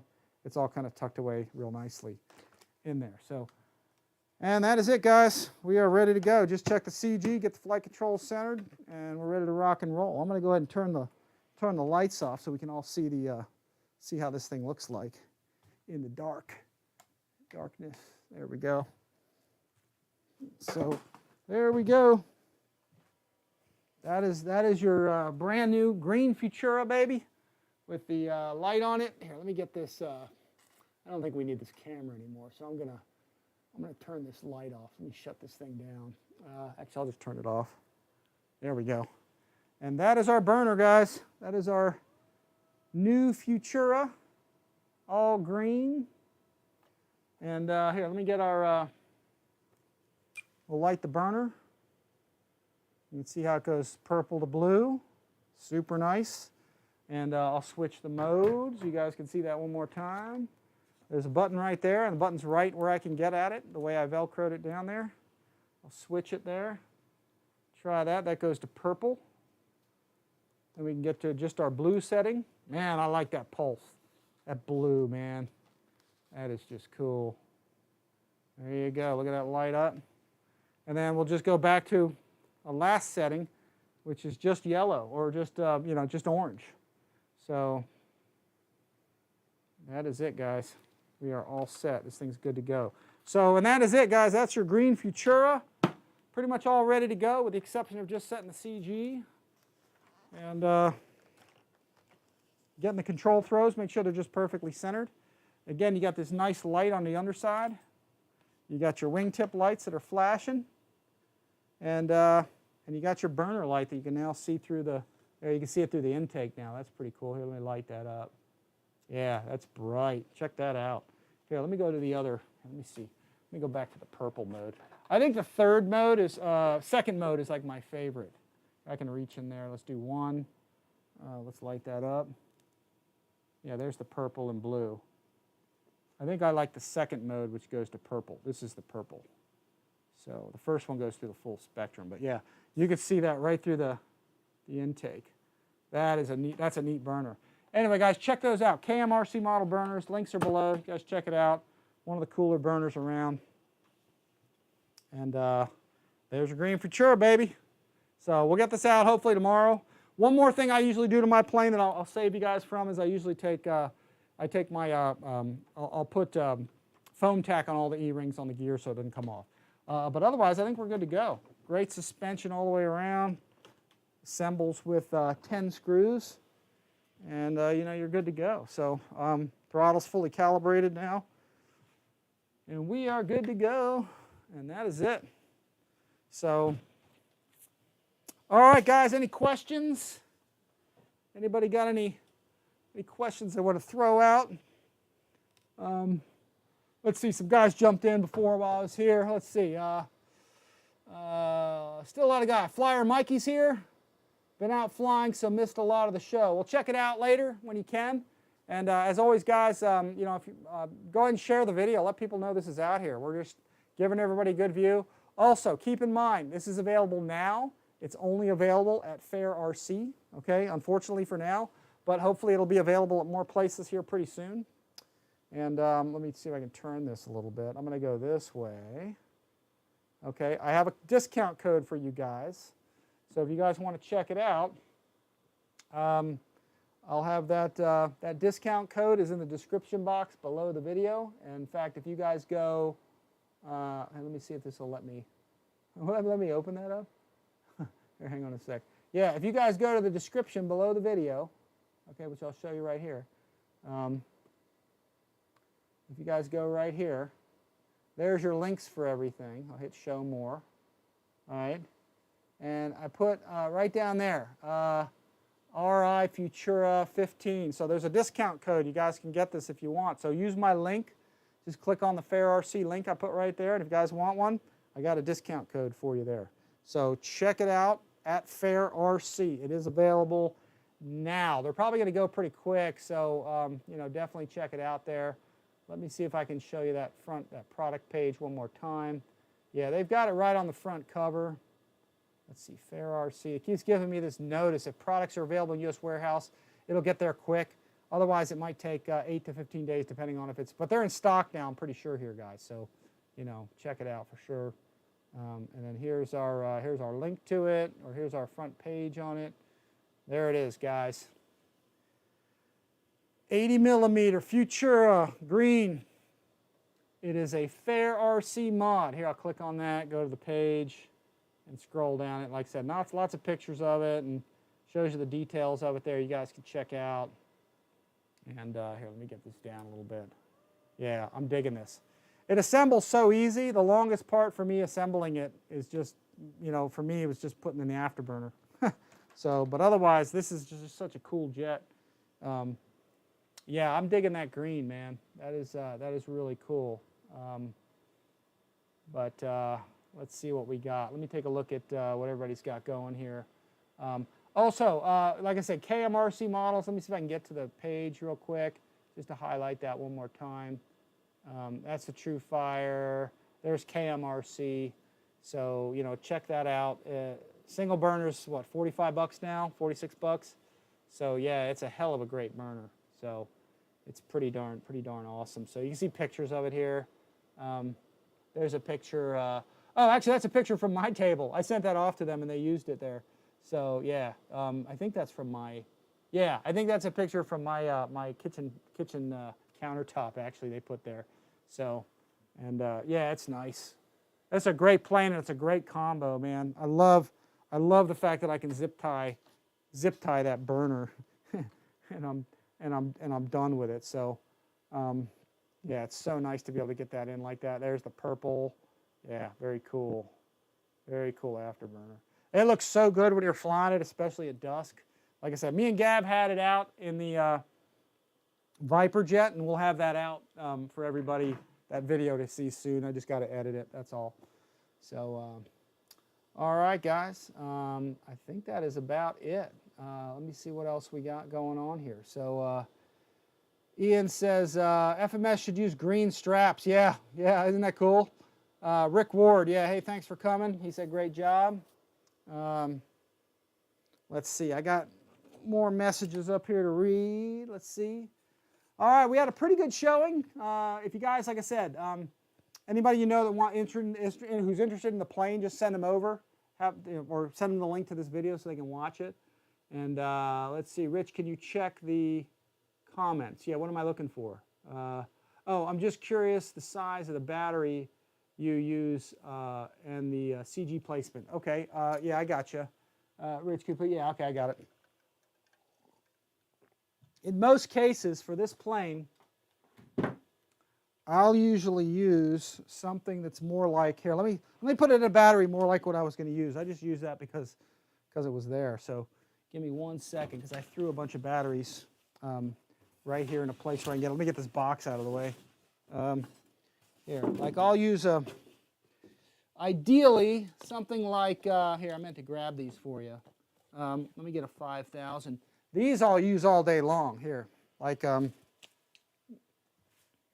this is a, here, let me go to the, you know, here, let me turn that back on. See if I can get back.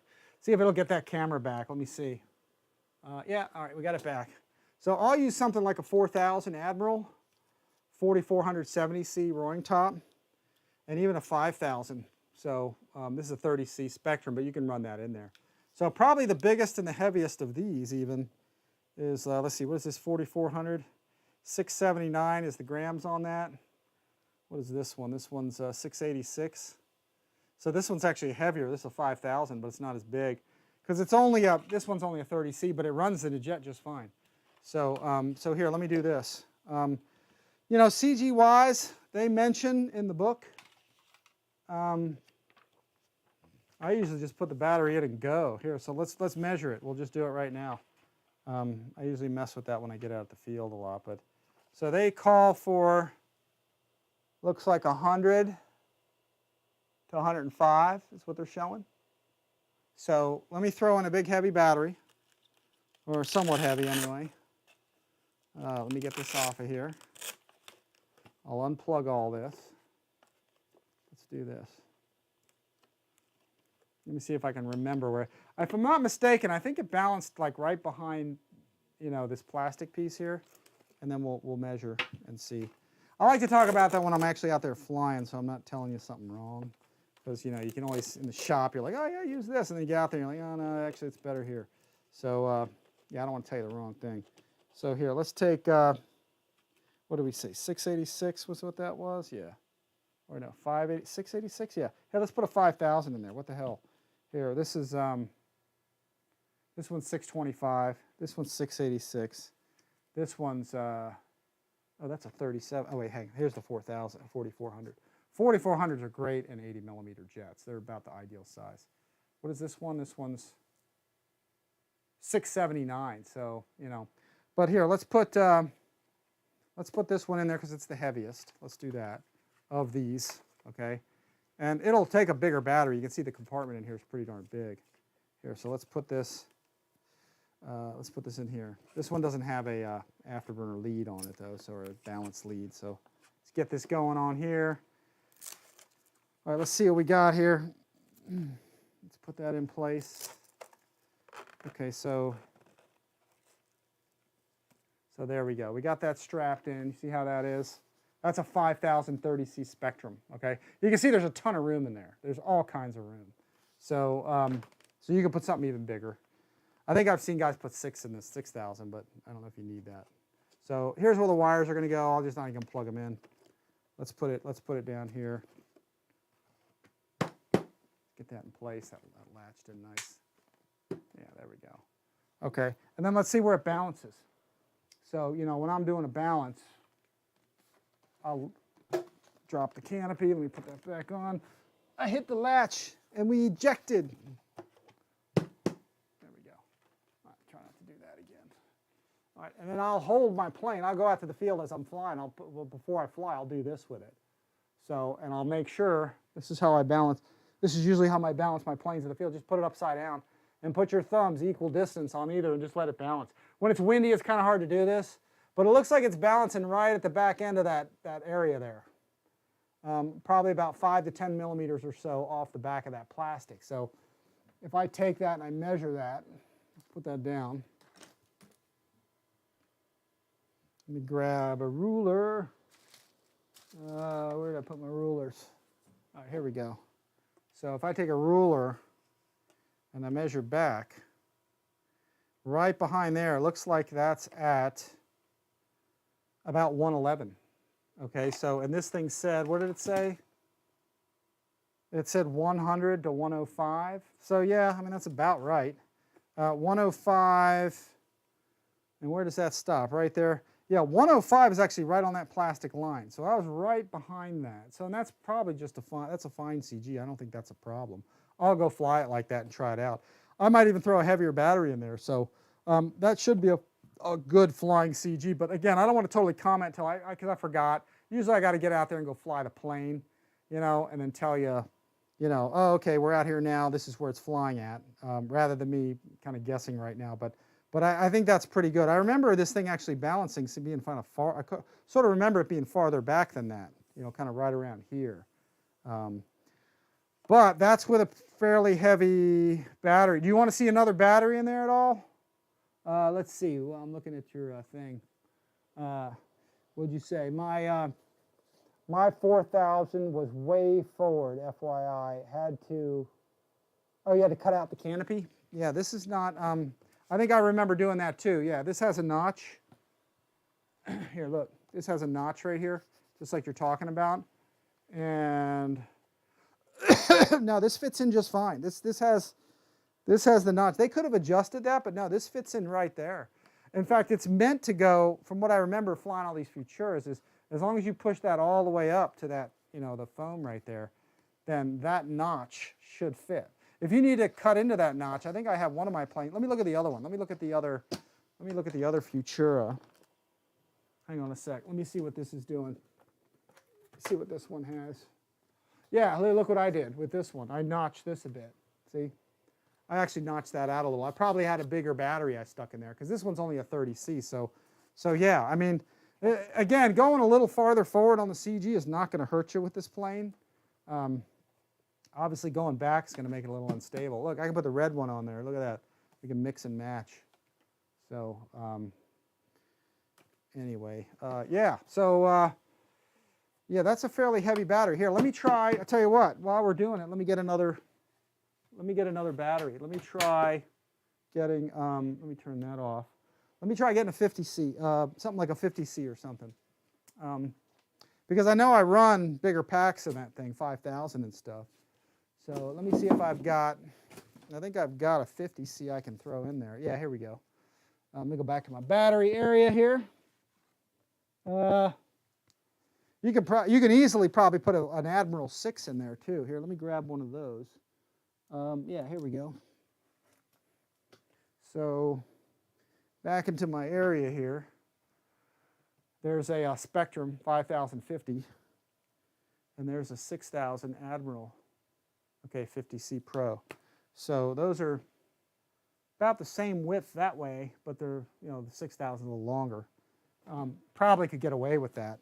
Might be a little heavy. I remember putting 5 in this, and it seemed a little bit heavy when I did it a couple times, if I remember. But this 50C should be fine. Here, let's try. Here, let's do this. Go our top mode again. Let's see. Pull that up. Now that my battery compartment's nice and clean. See, that's why I like to set up the compartments like that. So everything's clean. There's no wires floating around. And this is a good battery compartment area. They did a nice job on this one. They made it wide. That's why the Futura design is actually such a nice design, because it's pretty clean. It's got a nice wide fuselage for a big battery. So let's get this in here. Even though it was originally a turbine model, let's see how this fits. So this should go in there, okay. Man, I'm getting bald in the back of my hair, man. Getting old. Sucks. All right, let's see. Let's get this, let's get that in there. Strap that down. Yeah, I might have to change that strap and put another green one in there for style points there. FMS makes blue, green, red, and black, so. Here, so I'm all the way forward on this one. Let me get that down there. Yeah, nice fit. See, that's a wider pack, of course. That's all the way as far forward as I can get it. You can cut into this a little bit too, probably. I don't think there's, yeah. I mean, you can, if you need to trim away a little of this, you could. If you needed to shift the battery forward a bit, but let's see if that goes in there without closing. I can feel it bumping up against it a little bit, but it still closes. So yeah, you might need to trim a little bit here, but not a problem. That's not an issue at all. Like I said, I did it with the other one. In fact, let me try the other canopy. You see where I trimmed it just a little bit? I cut, I don't know, 10 millimeters, 7 millimeters off that or something. So yeah, that fits on without a problem. So yeah, you'll be good to go. And then the CG on this, let's take a look. Let me swap my view there. Let's go back to here. All right, let's see what we got. Let me get down here. It's probably going to come forward a bit, of course, but let's see. Yeah, let's see. Oh, it's basically right on the line there. That's probably actually perfect. Maybe right just a tad behind it, but it balances pretty good right about there. So as I'm looking at that, let's see here. Yeah, that balanced like right on this seam right here. So let me get you zoomed in a little bit. Yeah, it balances right on that seam. So, and again, that seam right there is, yeah, I mean, that's right at 105 pretty much. That's where they say it should be. So, and that makes sense to me. Like I said, I remember flying this right around there or just behind it or something. And I think that was fine. So I think you're good to go. RC Planes is here. FMS is the best. That's right, baby. FMS is the best. So, all right, guys. I think that's about it. I'm just answering a few questions. This new FUTURA is super cool. Again, only available at Fair RC right now. Everything's working great on this thing. Let me do this. Let me take this battery. I'm going to light it up one more time before we go, and then I'm going to set the controls when I get off the live stream with you guys. I'm going to set the controls and get it ready to go fly tomorrow. So let me put this here. Get the strap in here. Nice battery bay. Very nice. So let's get this in there. Stabilization. Sorry, everything works perfectly on this. It's definitely working nice. So let's see. Let's do this. Get this lined up. There we go. Get that in the center. Yeah, very cool, very cool. Get this all, what did I just do to this thing here? Go back to my top view for 1 second here. You guys can see me putting this thing in there. Yeah, this is very nice. Actually, you can get your, nice thing about this plane is you can get your fingers around the battery inside the compartment because it's wide. Some planes are so narrow you can't get your hands in there. Let's straighten that out. So yeah, this is one of those planes from FMS mostly. You just, slap a battery in and go. Just check your CG, balancing with your fingers, but it's usually in the right place it needs to be. This thing and the Viper jet. These are not meant to be complicated. They're not meant to be trimming foam and moving things around. You can do all that, but these things you don't need to. They're meant to just kind of get them easy to get together. Years ago when I was mostly doing a lot of the sort of test flying and testing stuff with FMS and tweaking and tuning a lot of their planes, I told them, I said, the less work somebody has to do out of the box, the happier they're going to be. They don't have to do so much with it. Not to have to modify or change anything or whatever. And they took it literally, so these planes really kind of come right out of the box. I mean, now you really don't even put rods and horns and linkages on anymore. You had to do all that stuff before. Every now and then you still got to do that, but most planes nowadays you just don't do any of that stuff with it. So yeah, let me line that battery back up again. There we go. Let's get this one. Very nice. There we go. Radio's on. Bloop. All right, we are transmitting. There we go. We are good to go. Let's get this hooked up. Get a burner. Let our initialization go. All right, flight controls are good. All this stuff is in there. Everything's away. And that is it. Let's see where it balances on this 4,000. Let's see. It should be right behind that line, I think, because it's a lighter battery. Let's see what we got. Yeah, it balances a bit behind it, but that's okay. It should fly fine there. Plus, you got stabilization in this thing. You got a reflex, so not really going to have any problems. So, yeah, should be good to go, guys. That is it. We are ready to go. We got our burner. There it is. Yeah, baby, going purple. Going to plaid. Yeah, it's nice. So let's check the retract again. Everything's working nicely. Yeah, you can't complain with that. Again, this is version 3 of the plane, so they've really perfected it. Everything's real good on it. Probably the only thing I might do is put maybe a larger nose wheel on it, maybe, for grass and stuff. But other than that, it's kind of good as is. So this handles rough terrain, quite well. So. All right, let's see what we got. I think we're ready to sign off. What is it, 4:44? Okay, we've been on here a while. Holy crap, it's been 3 hours. I just spent some time doing that. My 4,000 was way forward. Well, where was y'all CG at? My 4,000 Z pack 120 discharge had to cut the canopy, just FYI. Yeah, Thanks for your CG on that battery. Stuff helps a lot. Yeah, I usually like to talk about. Rich, ever used SMC HV packs? No, I haven't. Guys keep telling me they're good, so I'll probably try them at some point. So yeah, I'm sure they're good. I mean, there's some packs out there. Obviously, I don't want to go negative, but there's some that maybe are not as good as others. So, I mean, I'm mostly using Spectrum, which you just can't go wrong with. I'm using Admirals, which are very good. There's nothing wrong with them. I use a lot of Roaring Top. Roaring Top's what I've been using since like forever. So I think Roaring Tops are some of the best around. But no, I may try some SMC packs at some point. People say they're good. So, but you know, LiPos are, I mean, honestly, LiPos are kind of LiPos. There's just some that are maybe not as good as what you should get, kind of thing. Some of the cheaper ones that can kind of not be, you know, so great. So, but anyway, yeah, I may try some out at some point.